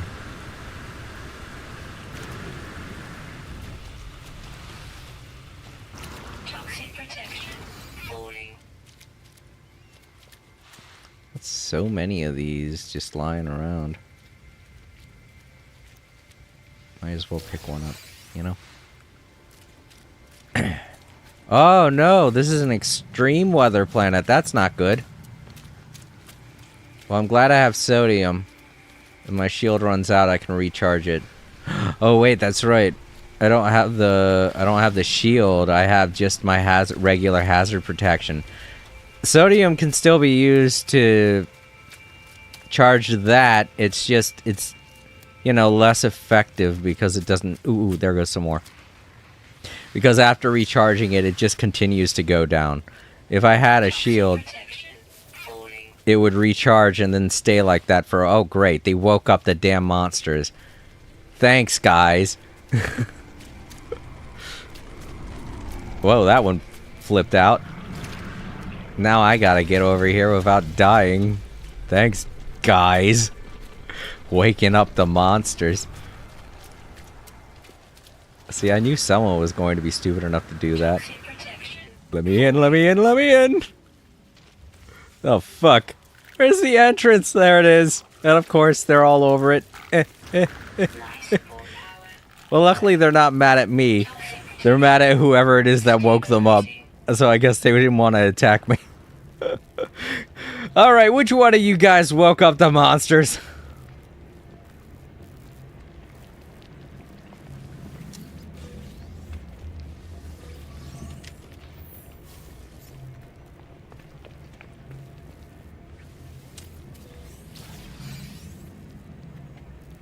Free stuff for everybody to take. I'm not being greedy here. They can all take it as well.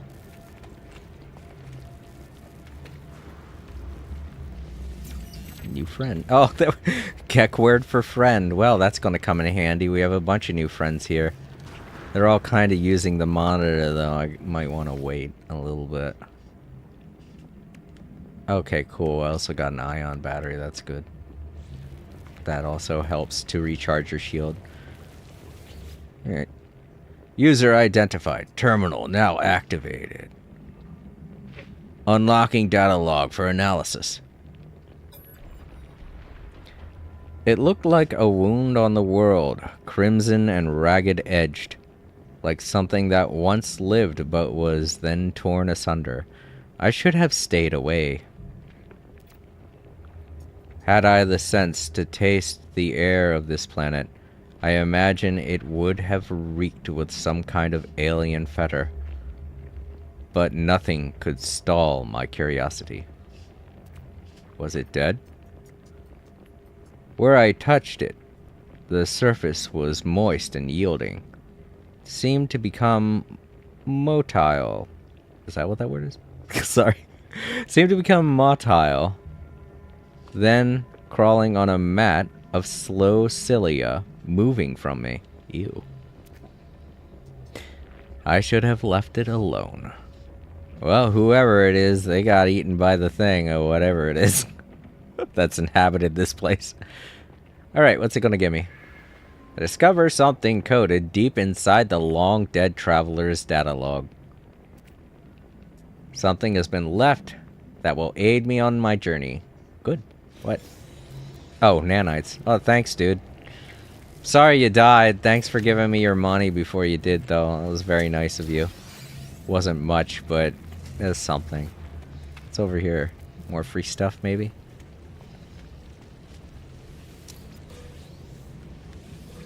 Units received. I didn't need it. I didn't get hit by any of the things getting in here, so I'm fine. Just a regular lantern. Turning it on, or holding square turns it off. Alright, well that was the first rendezvous point. A creepy... ugh, infested building. Alright, I guess they learned their lesson because the monsters are all gone. Extreme weather conditions are still going on, though. I might want to call my ship in here. Toxic protection falling. There we go. Wonder if these are the same guys that I started out with. Probably.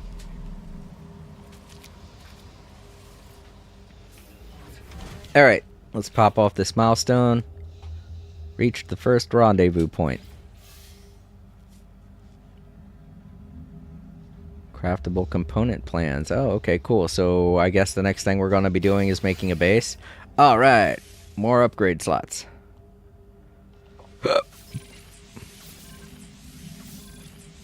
Fill in those gaps. Debris rangefinder. That's new. A single-use device for locating the wreckage of starships in deep space. Isn't that typically what a emergency locator is used for? Oh, starships, not freighters. Select the rangefinder and scan for details. So we're going to be able to explore... Wait, starship... Oh, maybe for... Maybe we're going to be able to explore ruined corvettes. Maybe that's something new that they've added. Because corvettes are big and we can go inside of them. So maybe that's something we can do now with this update. Cool. Alright, all these components to make it easier to craft stuff. More difficult things that typically we would have to go onto the space anomaly to get all these blueprints or locate the kind of building I just found, except not infested. The not infested ones of these buildings typically have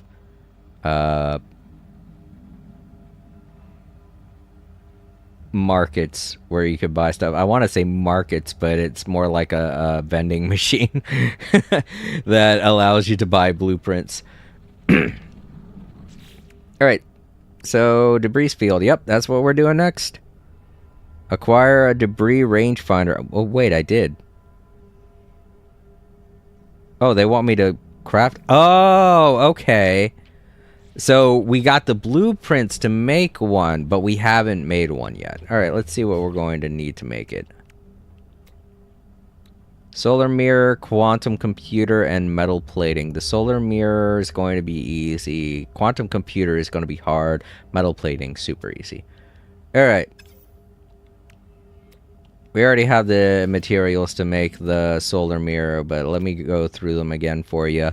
The gold and silver you can obtain by mining asteroids in space. So if you did what I told you to do and collect, beat up a bunch of asteroids to collect tritium, you'll also be collecting gold and silver while you're doing it. So, like I said, one of the most important things you do when you first get into space. Find some asteroids, beat them up, collect the tritium, because you can also get gold and silver. Now, typically gold and silver are... Their main uses are for crafting base building parts, you know? Night toxicity. You don't normally have to make solar mirrors that often. So this isn't one of the main uses for gold and silver, but it's good to have. So if you're looking for tritium, you'll find that along the way, and it'll help you out. Don't worry about it. All right, so the quantum computer is going to be hard because it's going to require the microprocessor and the antimatter and chromatic metal. This is the biggest chromatic metal guzzler. Making these, you're going to need a lot of chromatic metal. So just do what I told you before. Get as much chromatic metal as you can, because it's looking like you're going to need a lot of it for this expedition. That's for sure. All right, 1 antimatter, 1 microprocessor.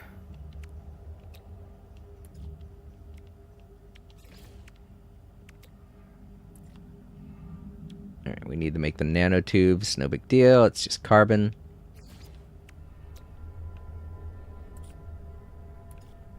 Where is it? Oh, that is.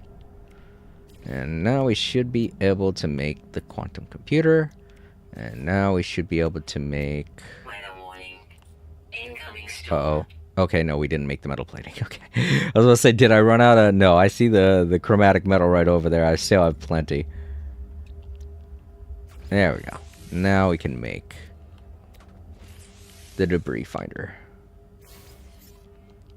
That should do it. Mission complete. Debris field. Craft the debris rangefinder.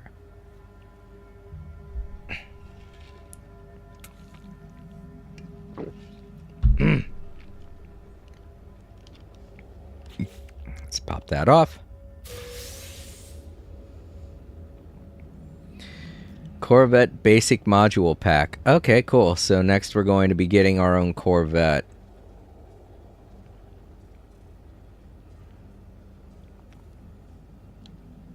Oh boy, that's a lot though. This planet also has the coldest temperatures. I did not know that. I guess at night, probably. That's why. Ooh, okay.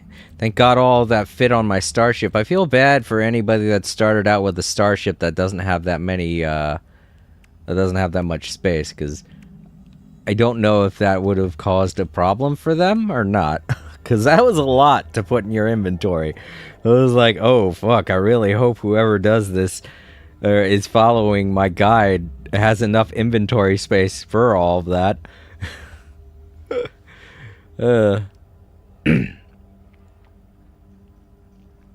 But yeah, you're not going to be able to store that if you don't have enough space. Keep that in mind. Another thing is, don't worry if it is taking up a lot of your space, because if you go to a nearest space station, you can put that in the Corvette storage.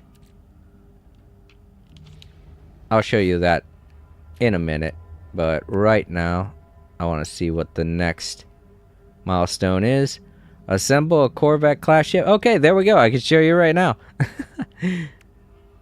Ship breaking is the next one. Search the wreckage of a lost Corvette. All right.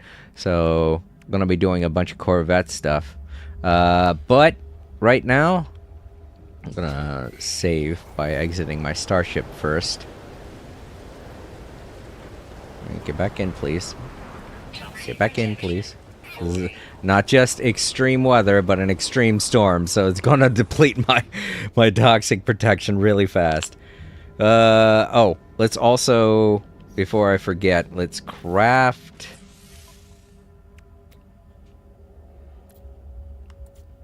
life support. Life support is very important because it's the thing that is basically your health. So life support gel is important for that reason. So don't forget. This is why dehydrogen is important, because it goes into making your life support.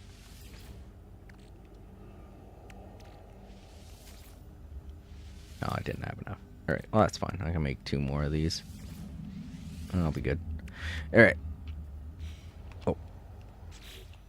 Put that over here so I don't lose track.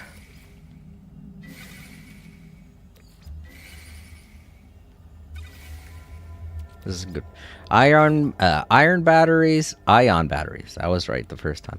Ion batteries are good for your shielding, and life support gel is good for your health. So remember that. Let's exit again.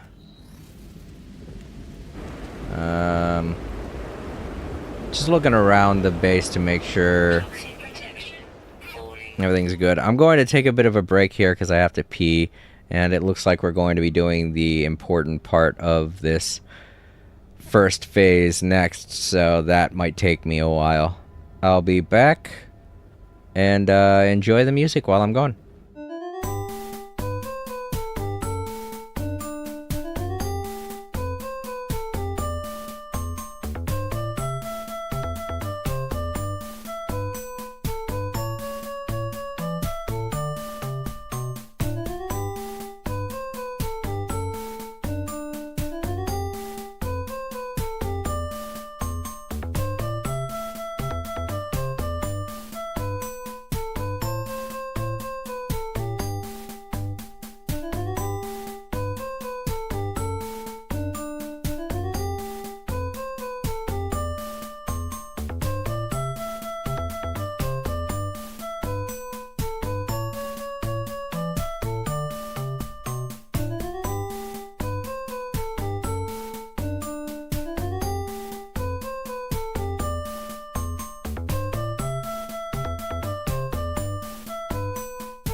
All Creator.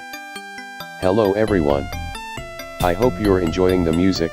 If you're watching in the archives now would be a great time to leave a like. Hungry Paymon.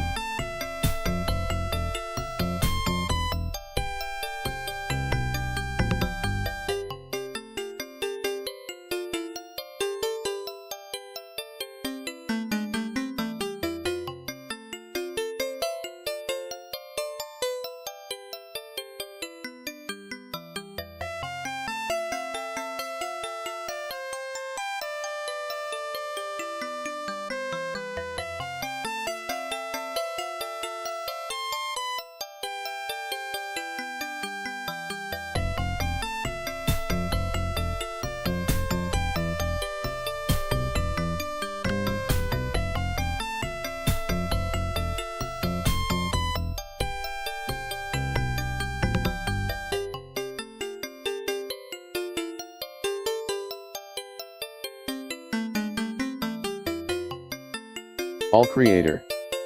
Wait, is the Java glitch fixed? Cool.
Alright, I'm back. Extreme toxicity detected. What a thing to say as soon as I come back. Thanks. Thank you, suit. That's very mean of you. I am not toxic. Oh boy, we need launch fuel. Well, luckily they gave us some. Wait. No, I think that'll only use one. Yeah. I was about to say, does it work the same way that it works with hyperdrive fuel? Is it gonna make me use more than I need? Alright, to the space station. This might actually be a problem now that I'm thinking about it, because everyone's going to be doing this right now. And if everyone is doing it, then that means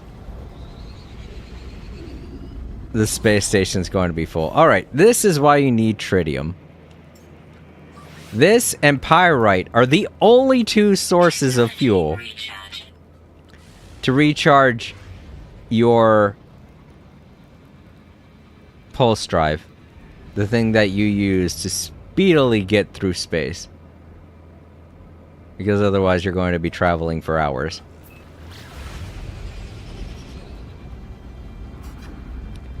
So, yeah.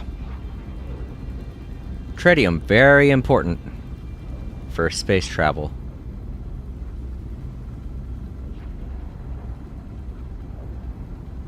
What is that guy's name? Jonathan's wife's starship? He doesn't even have his own starship. He has to use his wife's starship. Well, Jonathan, here we come.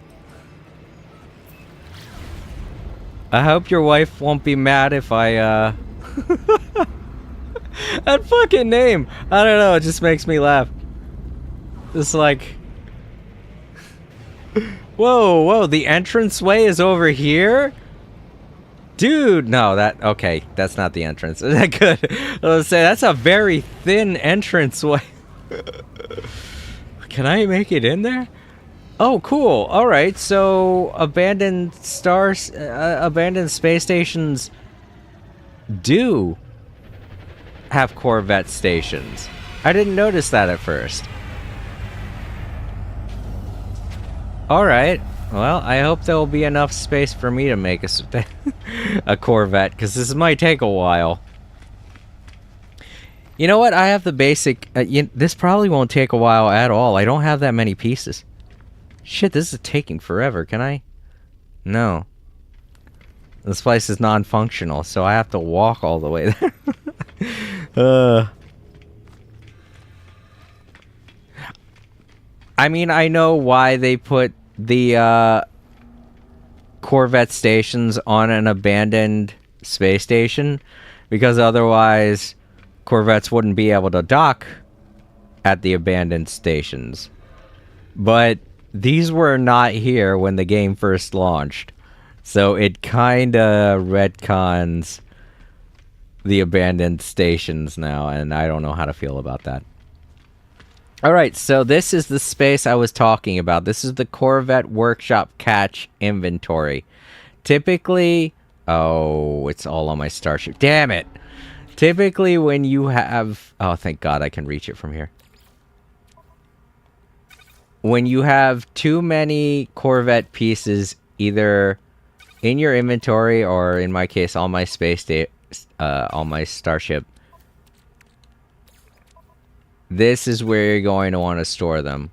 Likewise, when you're building a Corvette and you remove a Corvette piece from the Corvette that you're working on, this is where it goes. So, if you take something off of your Corvette and don't see it in your inventory, check that station. Check the Corvette Workshop Catch inventory. That's probably where it is.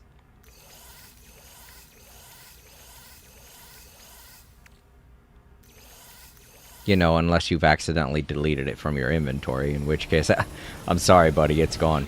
Alright, new Corvette.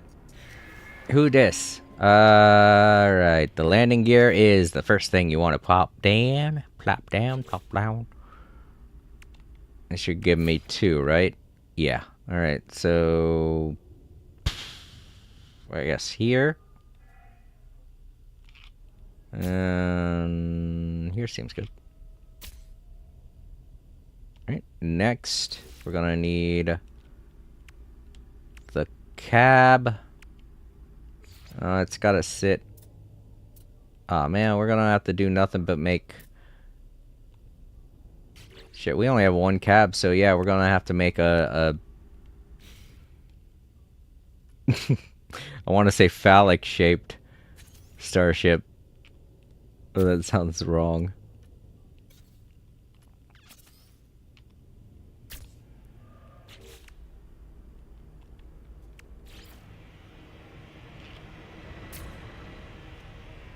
And where's the cockpit? Oh, there it is up there. That looks stupid.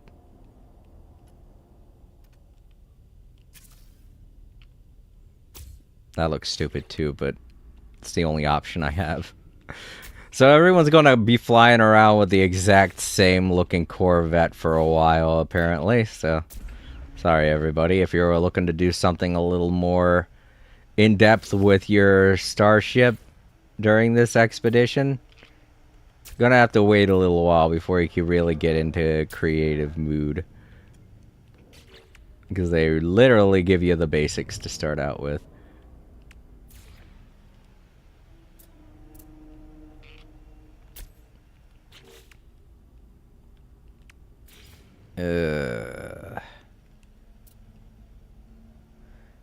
Alright, how do I get it to go underneath the... Oh, I can't. Oh, I gotta put it on top. Well, that sucks. Well, hopefully that'll help me out with aiming, at least. Anything else we get for free? No. They were like, we'll give you the basics and that's it. We're not giving you anything else. You know what? I'm going to be a little bit different. Oh, fuck, that's right. I don't have glass. Alright, looks like I can't be different.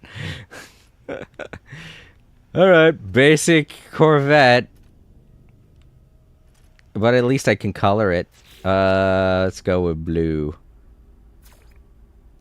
In reminiscence of our Blue Justice ship.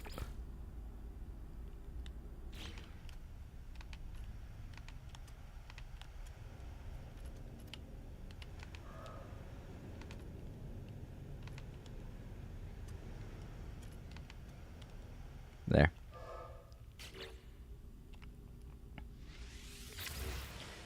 Wow, they give us a lot of space now. Ooh, do I want to get rid of my old starship? I kind of want my starship. Can't I just keep it? Okay, add to collection. Yeah, I was about to say, I have plenty of space in my starship inventory. Hooray! Door to the stars complete. Alright, let's see what happens when we pop off this milestone. Powerful frost protection upgrade. Well, that sounds like it'll be good for whatever we're about to encounter next. You're going to want to put it in an... If you have these when you first start out, supercharged slots, put it there. It'll make it more powerful. It'll last longer. Oh, we get 2. So we can put them in both spaces. However, that's not the most useful way. Because as you can see, I put my hazard protection next to that. And it upgraded both my hazard protection and the frost shielding. So... whenever you can, try and put your shields next to your hazard protection, because that will give you a much needed boost. Speaking of which, I gotta put this over here next to next to my jetpack, because that's an upgrade for my jetpack. But yeah, unfortunately, because there was that supercharge up there, I decided to put that up there. Supercharged slots give you more of a boost than placing the upgrade next to your hazard protection. So if you want to do that instead, feel free to do it. But whenever you can, try and get your shieldings close to your hazard protection. It's going to give you a much needed boost. As far as the way supercharged slots work, they're random. You never know when you're going to get one. Whenever you're modifying your technology slots, if you're getting a new technology slot, you'll randomly get a supercharged slot. It's not a guaranteed thing, you know? We also got a refiner unit. Oh yeah, we got to put these inside of our ship.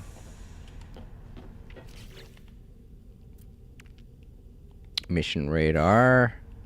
What? I didn't get one for free? I thought I got one in my inventory. I gotta look at my...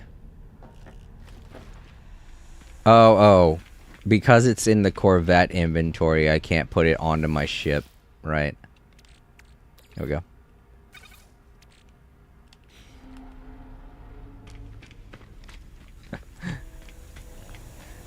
go. Typically when you're getting stuff for your Corvette, the mission radar and the refiner, you won't be getting them for free like this. You'll have to actually spend something to put them in your inventory. So for the mission radar, you're going to typically... Well, I'll have to show you that in a minute. You're typically going to need gold, a microprocessor, and an ion battery. So that's what you typically need to make the mission radar. And for the refiner, you will typically need platinum and a hydraulic wiring. So yeah, you typically don't get those for free. So if you're starting a save game for the first time and want to put them into your Corvette, you're gonna need a couple of things. Mistress of the Sun, is that the name of my... Okay, cool. I like that name. Ship breaking. That's what we're doing next. Search the wreckage of a lost Corvette. Alright, so we're going to have to find a lost Corvette next. Cool. So what did we get for this? The refiner unit, yeah. Powerful frost protection. Okay, that's it. Alright. I'm guessing it's because we're going to have to leave our ship in order to do this. A debris rangefinder will allow your starship to locate wrecks in space. Craft and deploy a rangefinder. Already crafted one, so let's deploy it. And you're going to want to do this next part inside of your Corvette, because you cannot leave your starship while in space. You can only do that with a Corvette. Alright. So after getting a good distance away from the space station, use your debris rangefinder, because you can't use your pulse drive when you're too close to the space station. And in order to use an object like this debris rangefinder, you're going to have to use your pulse drive. Because as you can see right there at the bottom corner, start scanning the system while you're in pulse drive mode. And when it finds whatever it is it's looking for, it'll tell you to get out of pulse drive, and there it will be. Ooh. Gosh, it's really hard to see through all the fog. Alright, lost Corvette located. What did that say? While piloting the Corvette, leave the pilot's seat from the quick menu. Alright, so we're going to have to get a little closer to it. But we're not going... Okay. I gotta stop my ship.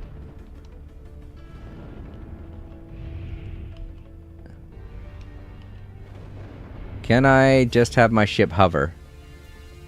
Autopilot management. Maintain current flight path. Ah, shit. I think I did a bad.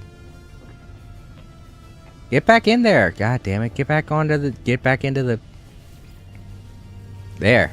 Thank you. Alright, turn around. Where is it? Alright, don't do that.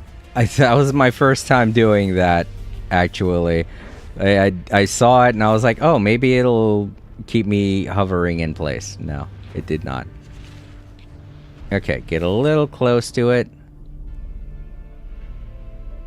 Don't use your regular engines. Apparently that'll make you move a little too fast. Alright. Let's leave the pilot cockpit. Go on over to the back of your Corvette. Operate the hatch. Should open it up so you could just go on into space. Woo! The way space travel works is kind of like when you're swimming, except it's super cold. So as you can see at the bottom there, my hazard protection is kicked in to protect me from the cold. And luckily, because I have 2 shields, those will go down first before it affects my hazard protection. Alright, so this is the first time I'm doing this. I don't know what to expect. Can't get in there or there. Well, there's a hole right there. I forget how to go down. And if you ever need to recharge those shields, just open up this menu and you can recharge them this way. It's going to take sodium. So like I said, sodium is very important. Now that I'm looking at my life support, I should probably recharge that too. There we go. Okay. So now what do we do? Corvette located. Search the wreckage for log fragments and salvageable items. Activate the scanner. Okay, to probe the wreckage. Oh, there goes something. Alright, we're gonna have to mine it. Oh, cool, we can use our gun out in space. I didn't know that. Am I doing this right? I feel like I am. It's doing something. It's hitting it, that's for sure. It's not showing anything, though.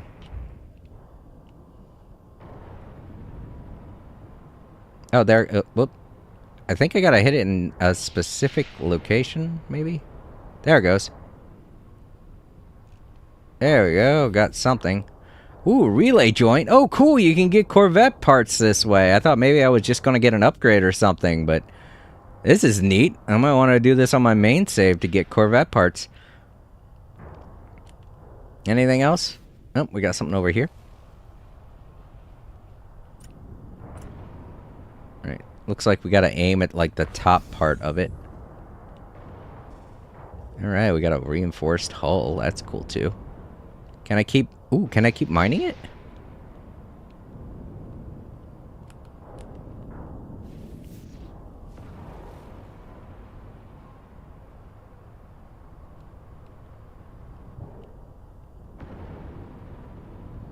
No, it looks like I'm done mining it. I think it was just those 2 parts. Yeah, doesn't seem like there's anything else going on here. What about all these other parts? Nah, I think they would have like that symbol on them if there was more. Was that all I had to do? Because it doesn't seem like I'm done yet. It's alright, maybe I'm not done.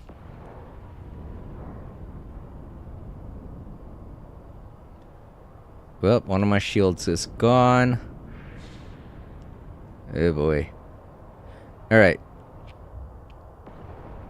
Oh boy. Well, I don't know if there's anything else in this thing or if I can mine it anymore. Was that it? Was that all I could do? What is this? Maybe I hit that. Maybe that's why it crashed.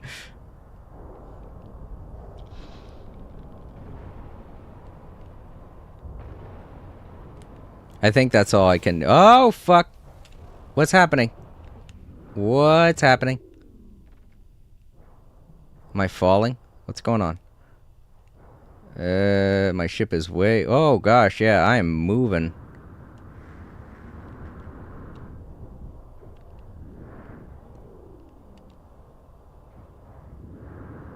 Ah! I am way too far away. I gotta call my ship. Come here, buddy. Alright, there we go. I'm back in my ship. So yeah, if you experience any problems like that, that's what you gotta do. You gotta call your ship. I don't know what that was or why that happened. Ooh, oh boy.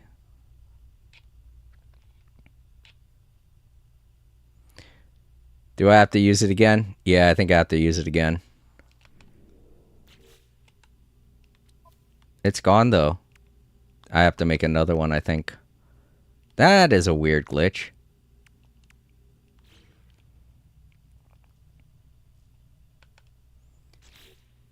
It's very odd that... Okay, well, we gotta make another one, everybody. I don't know what that was all about. But now I don't have gold, because it's all on my other starship. Damn it. Alright, well, that's no problem. Let's go grab some asteroids. Just keep sailing for a little bit. Get a bit further away. I'm guessing we're gonna have to do this a couple of times. Maybe it wants me to farm a certain amount of debris. Which is weird, because it should tell me how many I need to farm if that's the case. That could be why we see so many people doing stuff like what you know, this is why you're seeing all the white dots in space. Typically, the white dots are players, just so you know.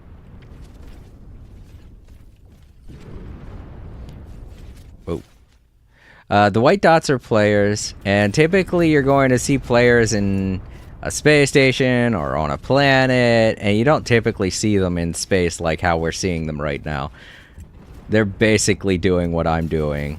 Mining for asteroids. Probably even fighting the jellyfish that we saw earlier. There goes one right there. Come on, hold still.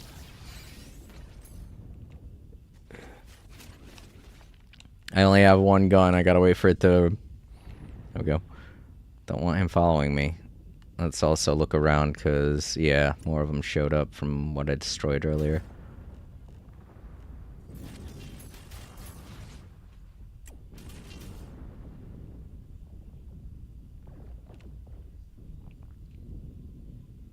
Oop.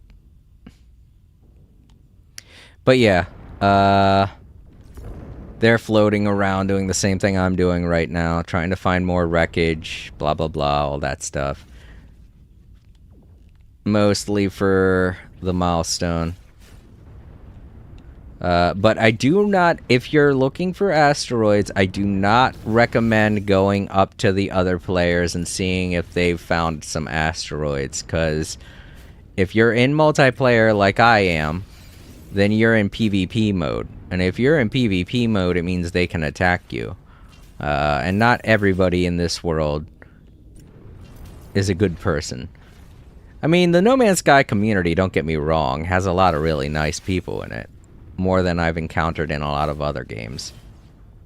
But still, you gotta take online play with a healthy dose of distrust.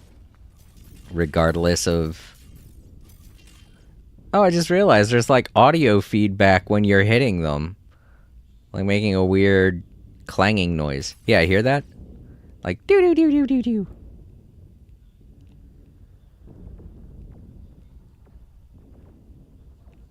I mean, other than that, there's also the visual. The little red bars show up on the side if you're actually targeting them. And that's cool. I like that.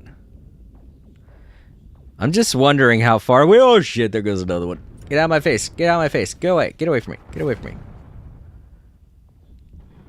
I don't know how my shields are on this thing. There go more. I was wondering. I was like, there's gotta be more. Wow, I wonder if there's another milestone tied to killing these things, because I might end up popping that off. Because they're everywhere. They're all over. I need to get another gun. Because mining is going to be very difficult if I have to keep waiting for my gun to cool off. I'm mostly trying to get back a lot of the stuff that I had on my other starship, and I had a lot of tritium and gold and silver on there.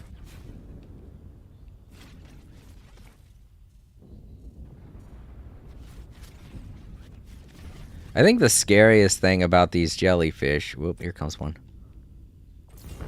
is that they don't alert your radar at all, so they can sneak up on you and you won't realize it. And as you can see, a lot of them are spawning. They don't typically spawn this much. It's only doing it for this expedition.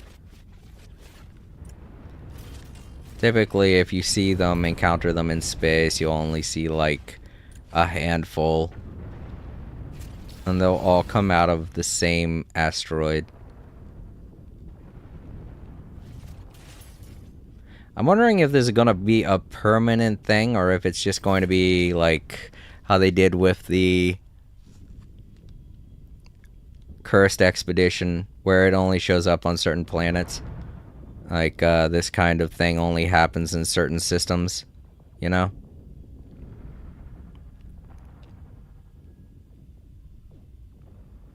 Like, there will be haunted systems or something like that. I think the other more noticeably annoying thing about fighting these things with this Corvette is, having to wait for your gun to cool down. Means if they are that close, like how close this one is to you, you're gonna have to wait for your gun to cool down before you could get rid of it. You'd think they'd have hit me by now, but then again, I guess the Corvette ship's a little bit more difficult to deal with than a regular starship. They are bulkier, so it's probably going to take a bit more to damage it. Because when that happened in the last system, the dude instantly did damage when he touched my starship, so. Alright, let's make one more look around to see if there are any jellyfish. Yeah, there goes one. There you are. He's like right up inside of me. I don't know why he's not doing any damage. I don't think I'm doing damage either. Come on now. Where'd he go? Did I get him? I don't know. Oh, okay, there we go. Let's actually just get out of here. That's more annoying than anything. He's not hurting me, I'm not hurting him. Let's get out of here. Alright, so we need to make the solar mirror.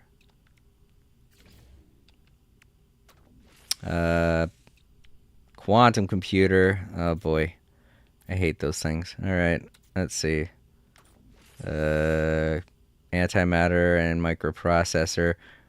Carbon nanotube. Let's do the metal. You know, let's get even further away. I think these guys are going to be hounding me every time. There we go. Alright, let's get back into building. Alright, the microprocessor's done. We need the quantum computer, right? Antimatter, okay. Alright, we're gonna have to make more condensed carbon at this at this rate. Man, these things are expensive. Alright, let's hope it works this time.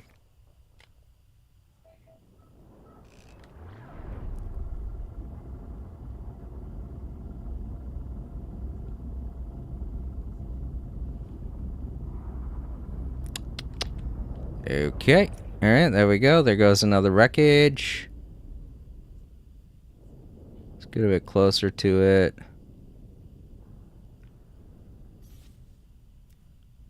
Alright, leave pilot seat. It's obviously going to save for us, which is good.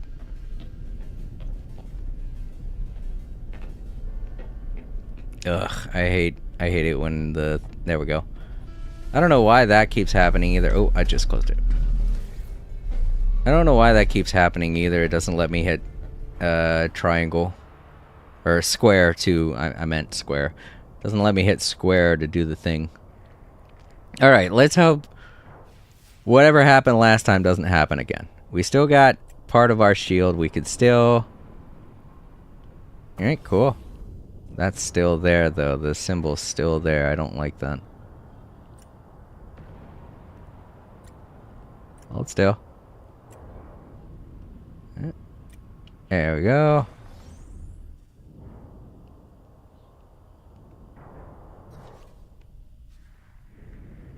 And there we go again. We got it. Well, fuck, man.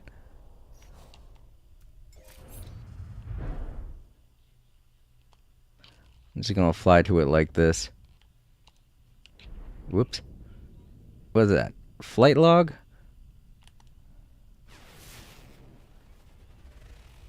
Alright, that's not how we do that. Okay, we gotta go get that flight log, I'm guessing. That's what we're not doing. Let's just hope that problem I just had doesn't happen again.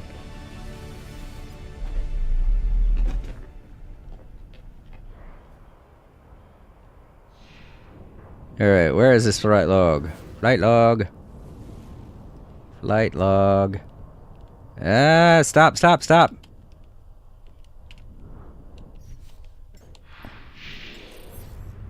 Ugh. This is annoying.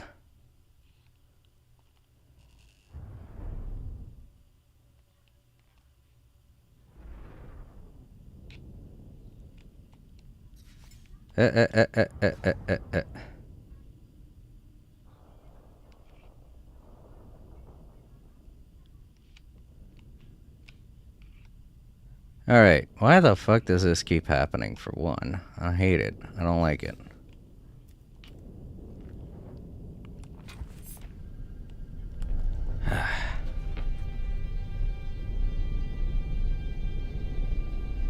Okay, while piloting Corvette, leave the pilot seat from the quick menu, operate the access way, blah blah blah. Alright, I could do that. I do all that just fine. Alright, the scan and probe the wreckage. Done that. I don't know how many times I've done that.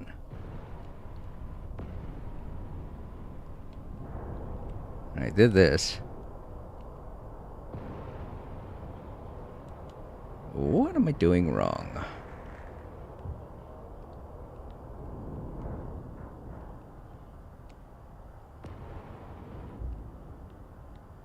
Alright, I'm gonna sit in here and hope that that glitch doesn't happen while I'm trying to figure this out. Well, for one thing, we need to charge with the iron battery. Gotta recharge the shield.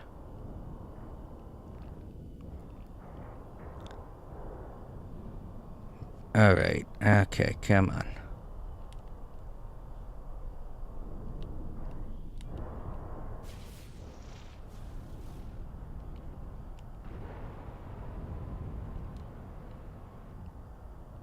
There's the thing.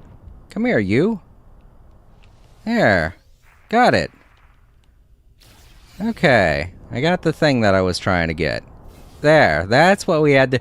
Damn, that thing's so small. No wonder it was so hard for me to find it. Jeez. You're right, and that completes phase 1. I don't know why they made it so tiny.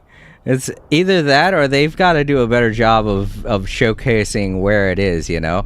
Because it wasn't showing up on my HUD to direct me to where I needed to go to get it. It just showed the symbol. If it's something that important, they should also have like a little HUD display that points me in the direction I have to look to see it. Because I was like, where is this thing? How big is it? I didn't know where it was. I didn't know how big it was. All right. So if you're having a problem finishing that quest, that phase, that milestone, that's what you gotta do. You have to find that one little piece that I found. I got a lot more than, you know, I was expecting to get, but I got it. So what is this thing anyway? Log of the Fire Ship Arcadia.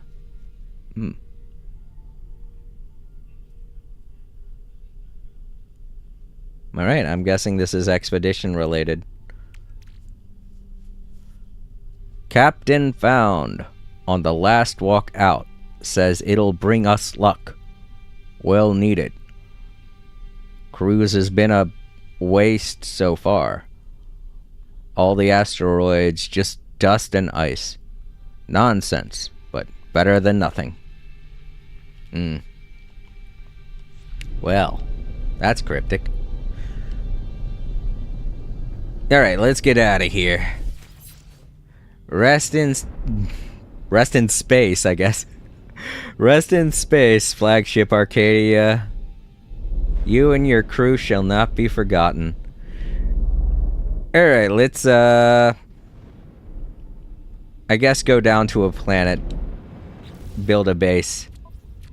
What do we got here? We got temperate planet. Poisonous planet.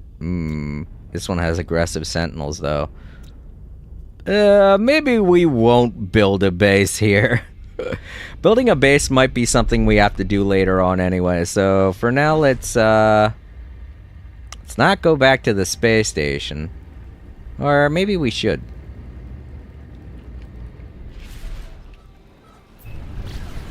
That way we at least have something to cling to, you know? Not go back into the space station, but go to it. That way we have a safe space for when we start the stream back up. You're right.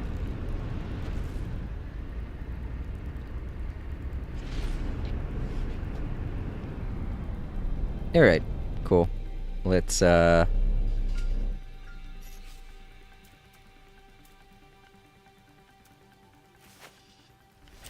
ahead and drift around in space a bit. Let's make one thing that I usually always love doing in every expedition. Whether it's on a freighter or currently on a Corvette, I love making me a save point.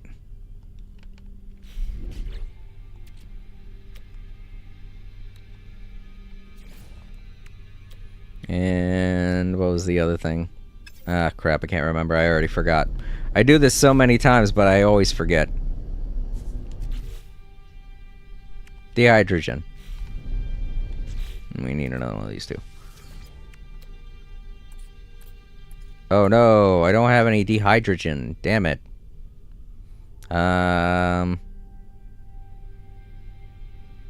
Tritium.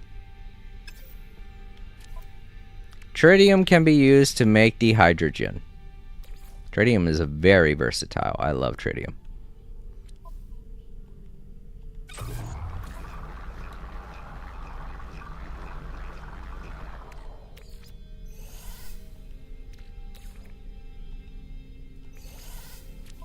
And it should give us enough. Or it did not. Oh, missing it by 4.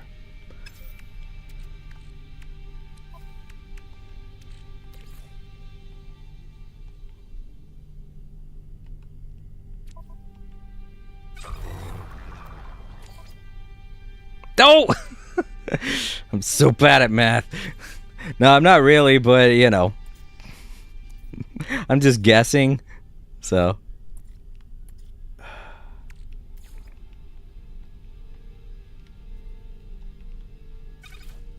There. That's 4.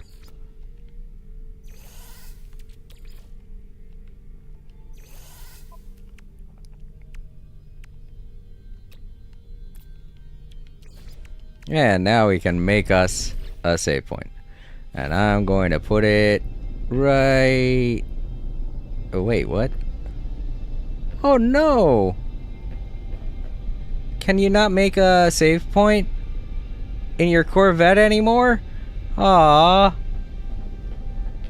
Well, that sucks. I mean, I get it. The restore point saves your progress when you leave the seat.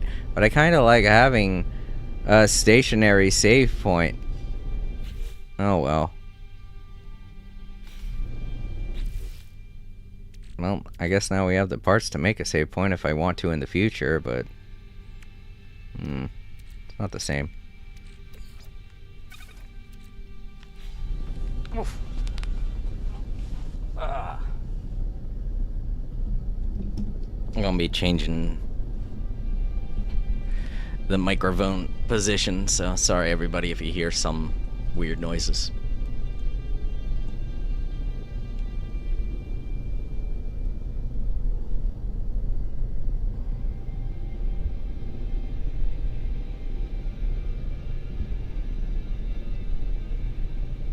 Alright, so I am going to need a safe space when playing this game. There's always got to be a spot like that whenever you're doing an expedition. Something you can always go back to and be like, I feel comfy now. I feel good. Everything's fine. Place where you could save and feel safe. Since I can't do that in my Corvette anymore, I mean, I can do it by, you know, doing this. There we go, restore point. But, you know, I like having a nice building or something.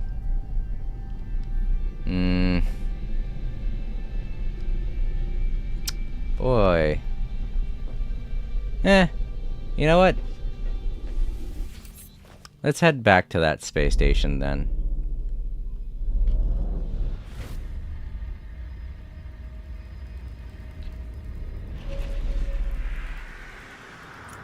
Boy, I don't know how that's going to affect my main save. I have a save point in my Corvette on my main save. Alright, since I have so many parts now, let's redo our space station. Or, no, not our space station. Let's redo our Corvette. Also, let's store the parts so that it's not cluttering up our inventory.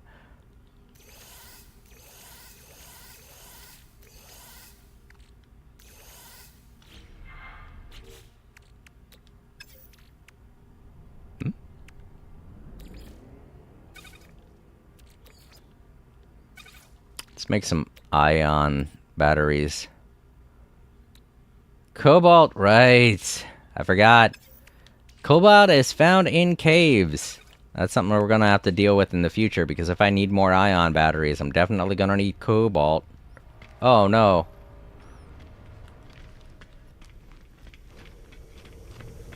Unfortunately, I'm taking up somebody else's spot. And I don't want to do that.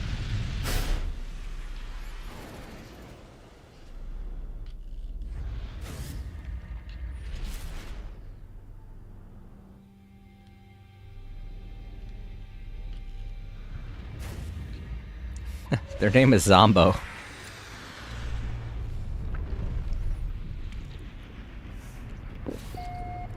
Great name.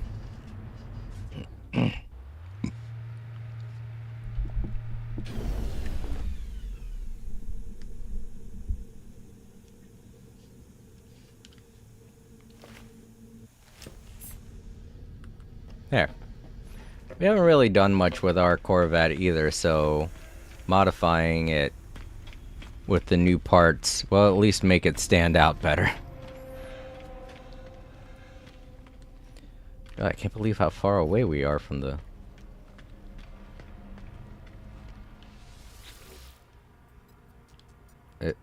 What? This says no Corvette docked? Why? Mine's right there. Oh, I went the wrong direction. No wonder it took me so long to walk to it. I was like, what's going on?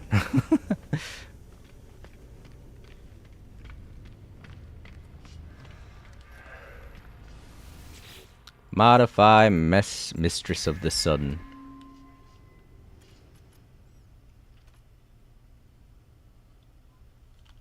Alright, what do we got? What do we got?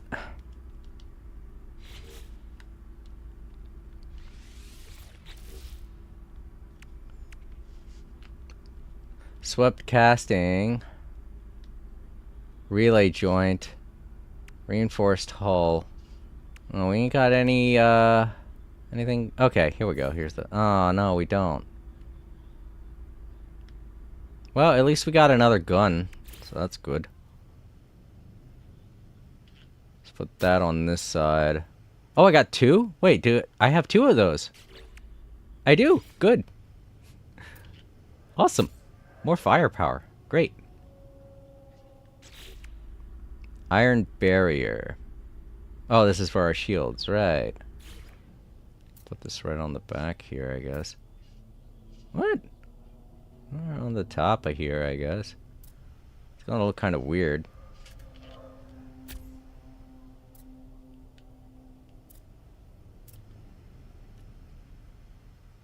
Wait, do I have another one? Oh, I have two of those. Okay. I can get a little more creative with it then. Let's see. Maybe not. Not really too much I can do.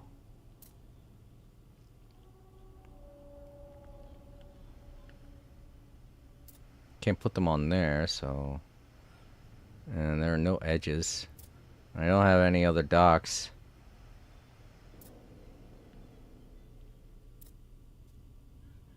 I would like better shielding, though. Maybe there's something I can attach that'll allow me to attach that to the thing I can attach. Whoa, what is this? Landing bay? A passenger and pilot access point. Oh, that's the thing that goes up and down, right? Like the docks, right? Hydraulic legs, those are new. I bet that looks kick-ass. Alright, no, I guess the relay joint could be used like that, and I have two of them. So...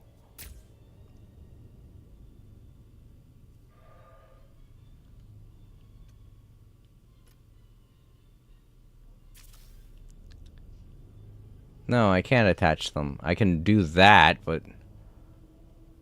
I can't stick them on the side? That sucks. I would have liked to. Alright, well, I guess I'm gonna have to put two of them on there like that. Something, I guess. Reinforced hull link.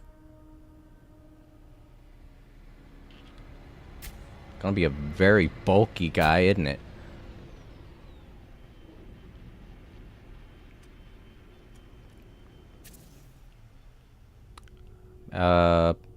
I can do that. That'll look weird, though. Nah, that don't look too weird. That actually kind of looks pretty cool.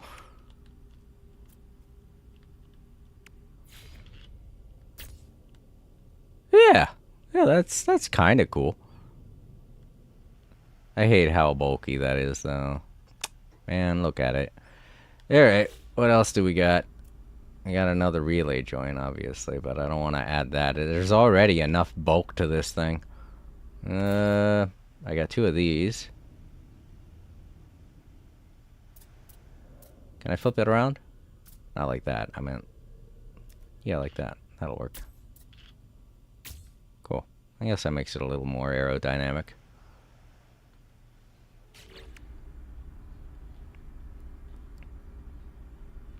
That's it. Ah, we got the cargo pods. Cool. I remember these. I thought I could, Oh. Okay, well.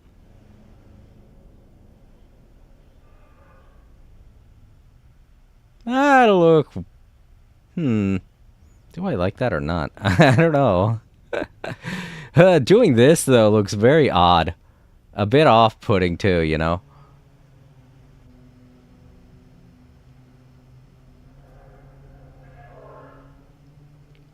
I hate having everything go through stuff. But for some reason, that works. Just have, like, wheels. Be like... I don't know, I kind of like that now. Now that I'm looking at it.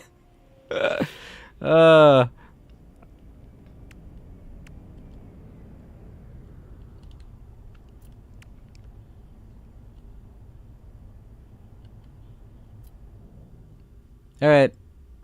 Let's color everything. The top part, I'll make... How about yellow?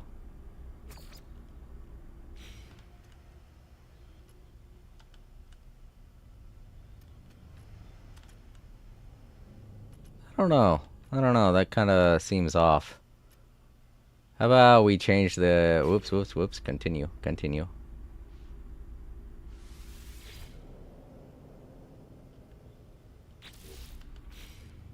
No, I don't want to make the whole thing that. What about black? No. Yes. There we go. That works.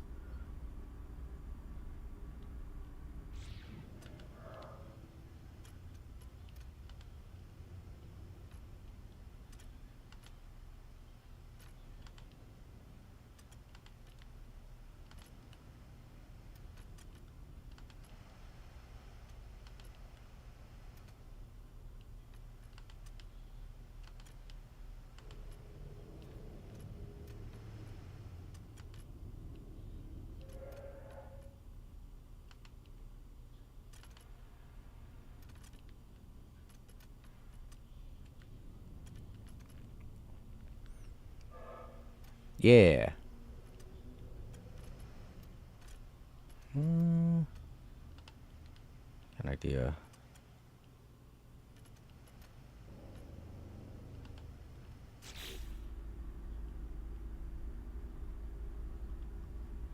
Yeah.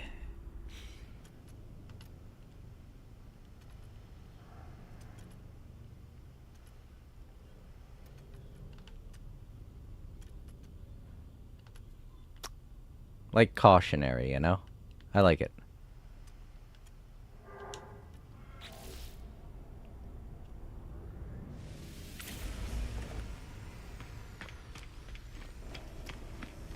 Looking okay for now. Yeah, my ship. I think he went into his own ship. So...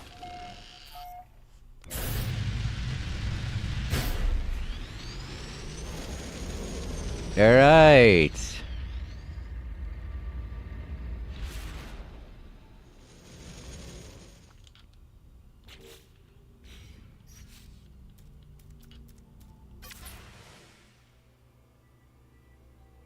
Still moving.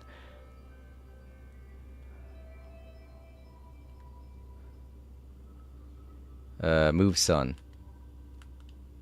Fuck, what was that?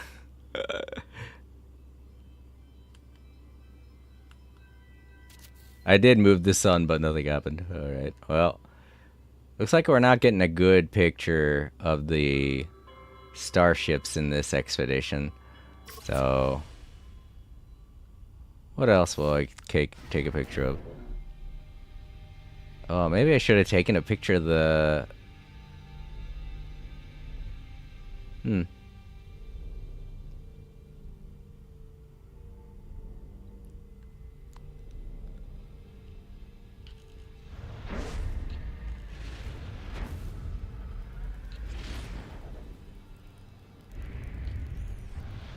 I got an idea. Look at all that over there. They got some freighters over there. Neat.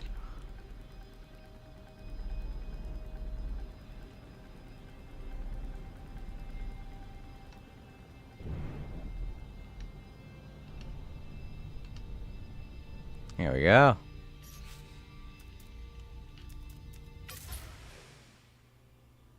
Is it going backwards? It's going backwards.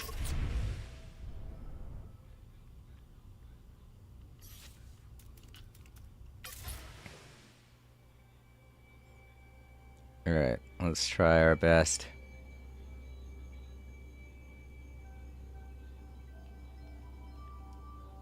Oh, come on, come on, come on. Hide menu. I'm gonna have to make this quick.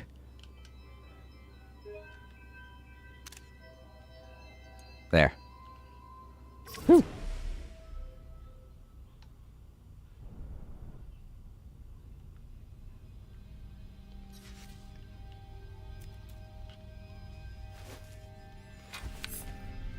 Does my ship stop when I'm doing this? When I'm not in the cockpit? Oh crap, that's right,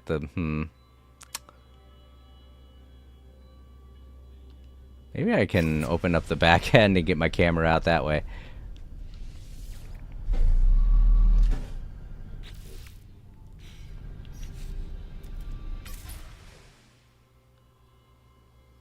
Yes, okay.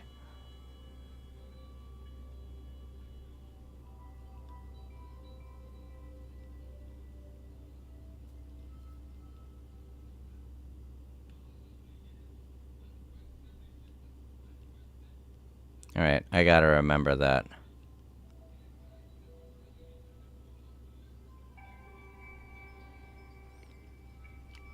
The ship stops when you get out of the seat.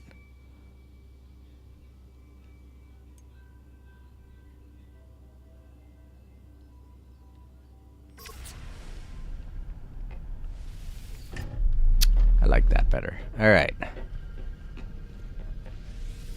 Go ahead and do this. Oof. Oh boy.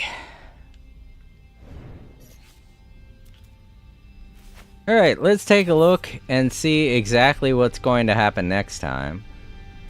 I want to try again. Ah, it's ridiculous that I can't make a save in here. Oh well. Oh, what else can I do?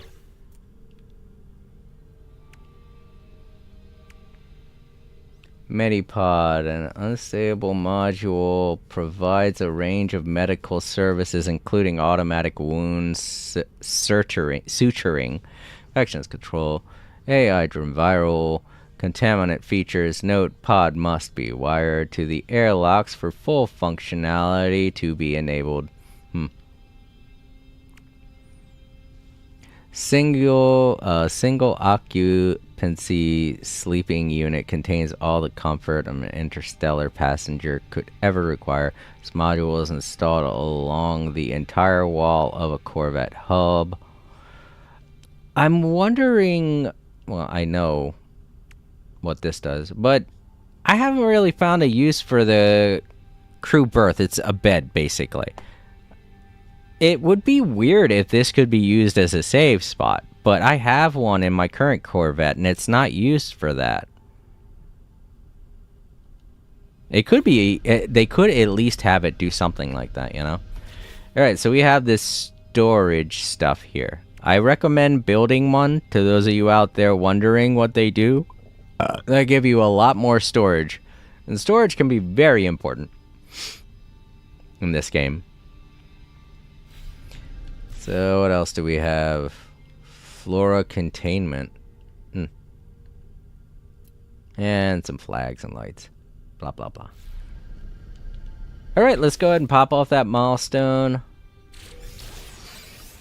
The advanced mining laser! Yay! So now I can make that for my gun. That's good. I'm gonna need that. I know that for sure. The wiring looms are going to be the most difficult thing to get, unless they give them to you for free. Laser plans, pre-packaged Aqua Jets unit. That's good too. It allows you to land in your starship. It allows you to land on water, which is great.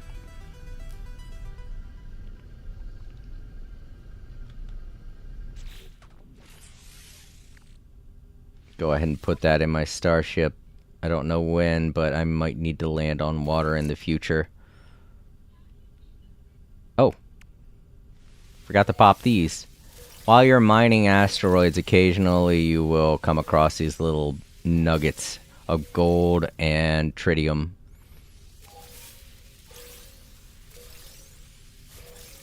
Yep. Contain quite a bit inside of them, so pop them off and you'll get even more of what you're mining for. Alright, what else do we got? Let's see. We've finished phase 1, and for that we get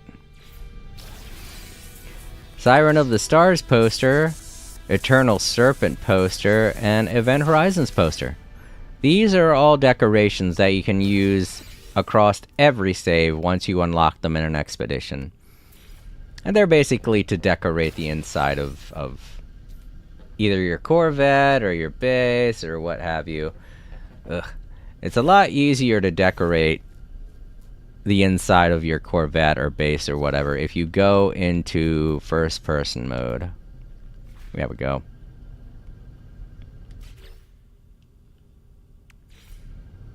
This is a glitch that always happens with your freighter. You're gonna have to turn the poster or whatever around a bit. Alright. I like decorating with the stuff that I get. Look at all the little worms, wow. Like snakes and ladders. Event Horizon, spooky.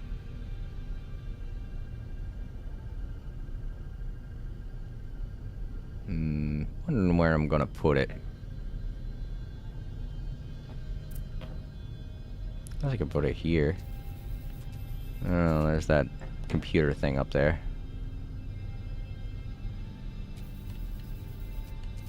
Nah, that won't work. Oh, maybe on this vent? I can also resize them, keep that in mind. I don't know why it's not working on the one thing. Oh well. I didn't realize I could decorate the windows. I don't know why you do that, but it's... it's a bit comical. If you allow your friends to decorate your pods or your ship, they could really annoy you with that. Man, is it not? Okay, there we go. That works.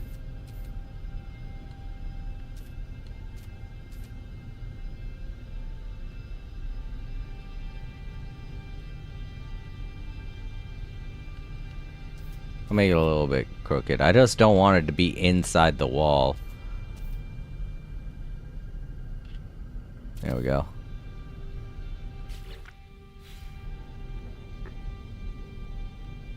That works. And that's everything for phase 1.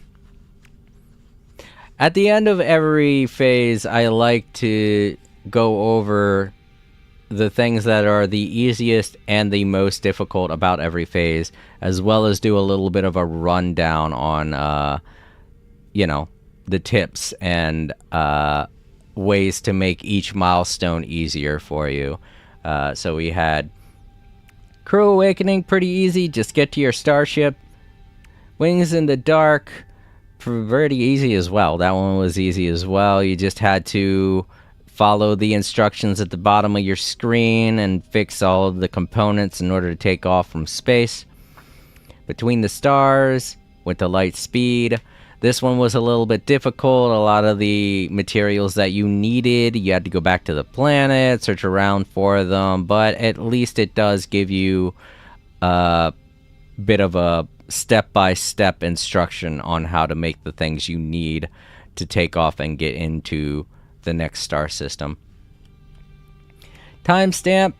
Reach the first rendezvous point. You basically repeat everything that you did in this step 4 times until you get to the system that has the rendezvous point. Land on the planet you're told to land on. Run to the station you're supposed to, and that'll immediately pop it off for you. You don't even have to read the terminal like I did. I just did that in order to get the free stuff. Debris field. This one is a little bit difficult if you don't know how to make the blueprints. You're going to have to pin each individual recipe, but same basis that you did with this one. Just follow the step-by-step instructions and you should be able to take care of it. This is the most difficult part of this. Well, no, not this. The next one, I mean. Door to the Stars. Make your first Corvette. Not hard at all. You get all of the Corvette pieces for free. Just gotta go. Probably the most difficult part of this is going to be landing in the space station, because, you know, there are going to be a couple of people ahead of you maybe, so it's going to be difficult to find parking. This one right here, ship breaking. This one's the most difficult part of this phase, and that's mostly because of a weird glitch that tends to happen when you're exploring the wrecked starship. So just do what I did. If you get blasted away from the location, immediately get back into your Corvette and do not use your pulse drive. Use your regular boost to fly towards the flagship Arcadia.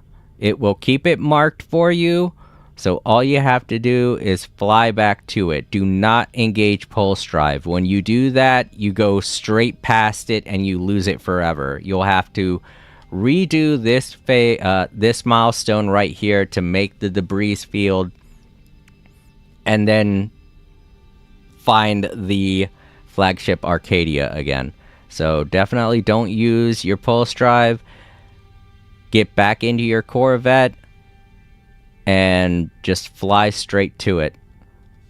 It might take a little bit of time to do this one, because the tiny part that you need to get is very difficult to see, and it does mark it for you, but you have to look around for the marker. You cannot just, it does not direct you to where you're supposed to look. You gotta look around for it, which can be annoying depending on how good your eyesight is. So yeah, you get this done and this phase won't be a problem. And then you can claim all of the awesome rewards. Now, I've already done one of the milestones in phase 2 by accident, and you probably will accidentally do this one too. Don't worry. It's not going to game break anything. You could do a lot of these milestones out of order. It's totally fine. But let's see what we got going on.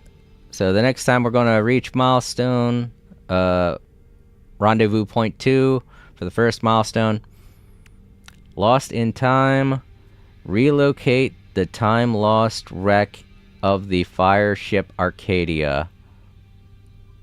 Okay, I don't know what this is all about, but I'm sure they'll give us a step-by-step on what to do here.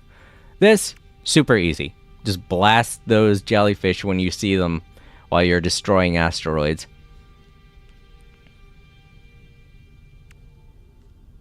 Operating depth.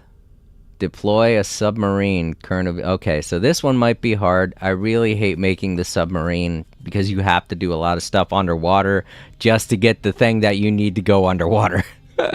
But yeah, they'll give you a step-by-step on this as well. Descent. Reach ocean depths. Okay. That will doing this will definitely make that a lot easier. So that can be difficult depending on how you see doing things in the water, you know. It can be annoying because you have to reach a specific point where you're going straight down and you'll reach it, but it's doable.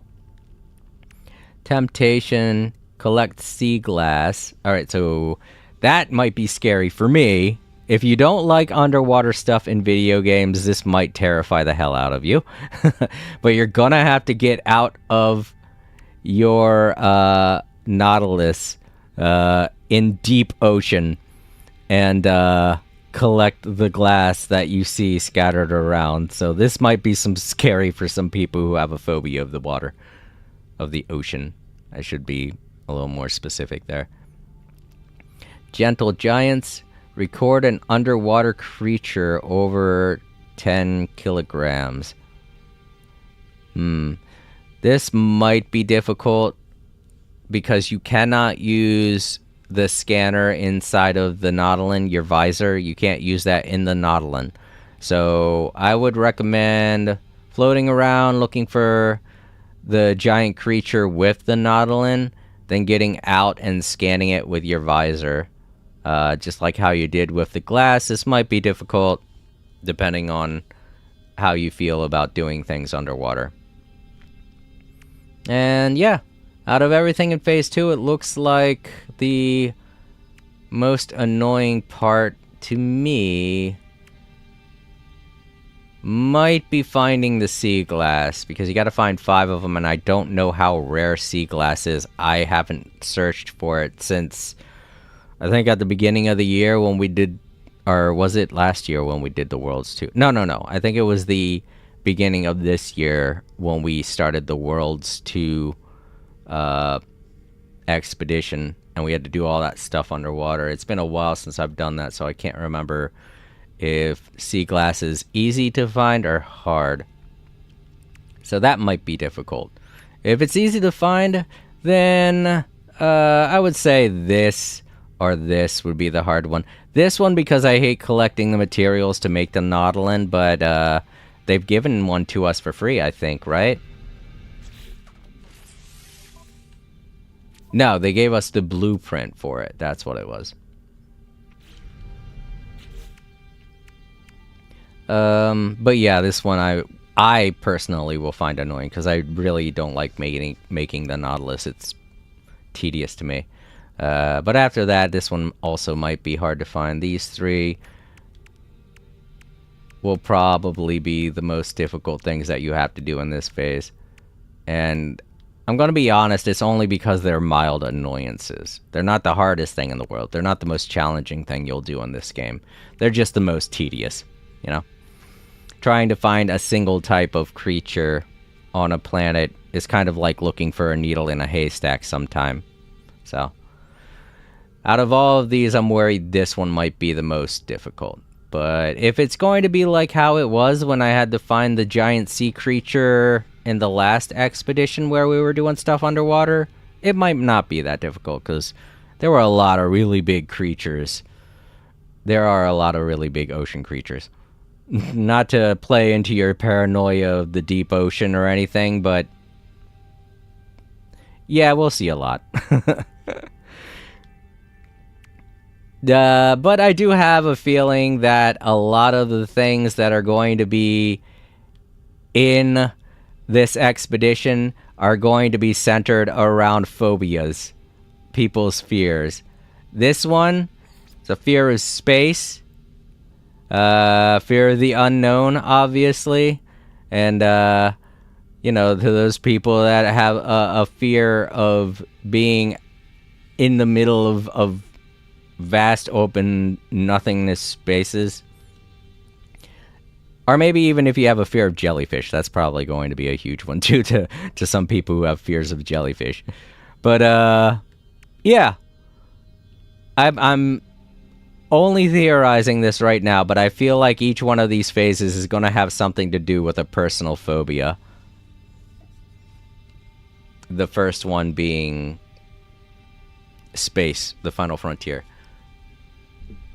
I feel like my microphone is kind of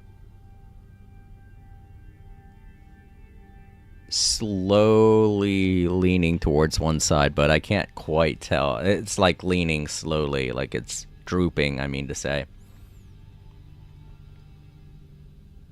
I can't quite tell. Let me just move this all the way back then. No, I think it is. Yeah, I think that's what it's doing. I'm gonna have to tighten it up a little bit because it seems like it's doing that. Alright, I'll do that off camera, obviously. I don't want to make you guys sit through that.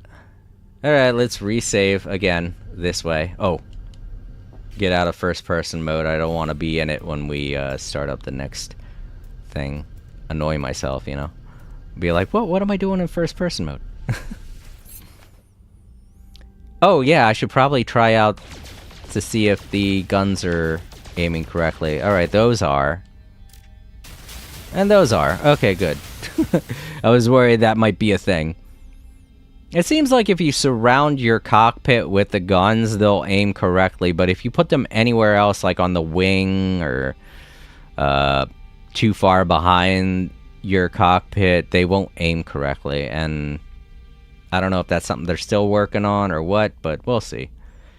There's still a couple of bugs with the Corvette, so they're working on it, don't worry.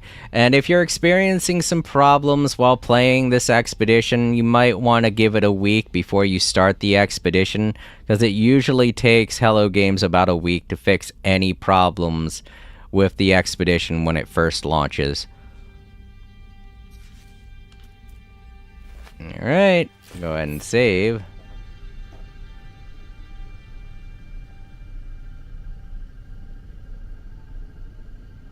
Okay, let's head on back to the title screen. Quit to mode select.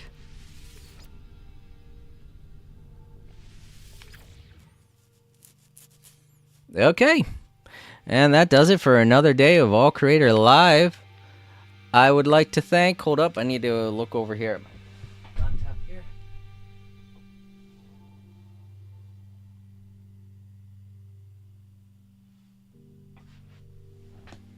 Thank you very much to Cryptic Hawk for following.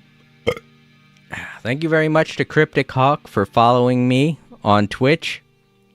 And if you subscribe to me as well, it usually gives me a notification of that. But if you have subscribed to me on YouTube, thank you so much for subscribing.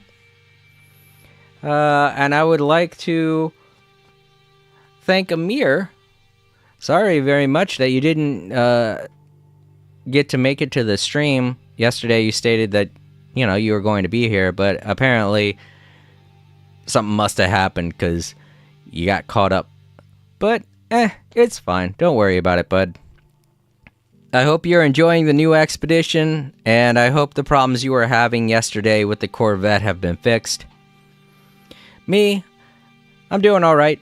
I am still experiencing some problems, but not that many. Alrighty, if you're watching in the archives, don't forget to leave a like, comment down below, share the video, and subscribe if you haven't already. If you're ever wondering what it is I'm going to be posting or streaming, or when it is I'm going to be streaming, you can always check the posts tab over on YouTube. I like to keep it up to date every day between Monday through Thursday and the hours of 5 p.m. to 11 p.m. I don't stream on the weekends. That's Friday, Saturday, and Sunday because I have a weekend job that I work at night. And I always give you guys something to do by holding a weekend poll that I like to post over on the posts section of YouTube.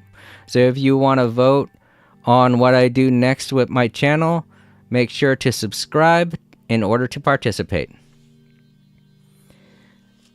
Alrighty, everybody. You have a great day and or night, and I will see you all Monday for more Genshin Impact in terms of what I'm going to be doing with this expedition and when I'm going to be streaming it. I think because my Tuesdays are available, I don't really have a game that I'm playing on Tuesday. I will be streaming No Man's Sky on Tuesday and Thursday now, and at least until this expedition is complete, which should take about 2 weeks. So yeah, the next time I'm going to be playing No Man's Sky will be this upcoming Tuesday, and we'll be taking care of Phase 2. So if you're interested in seeing how I tackle that phase, make sure to tune in, or maybe even stop by while I'm live streaming.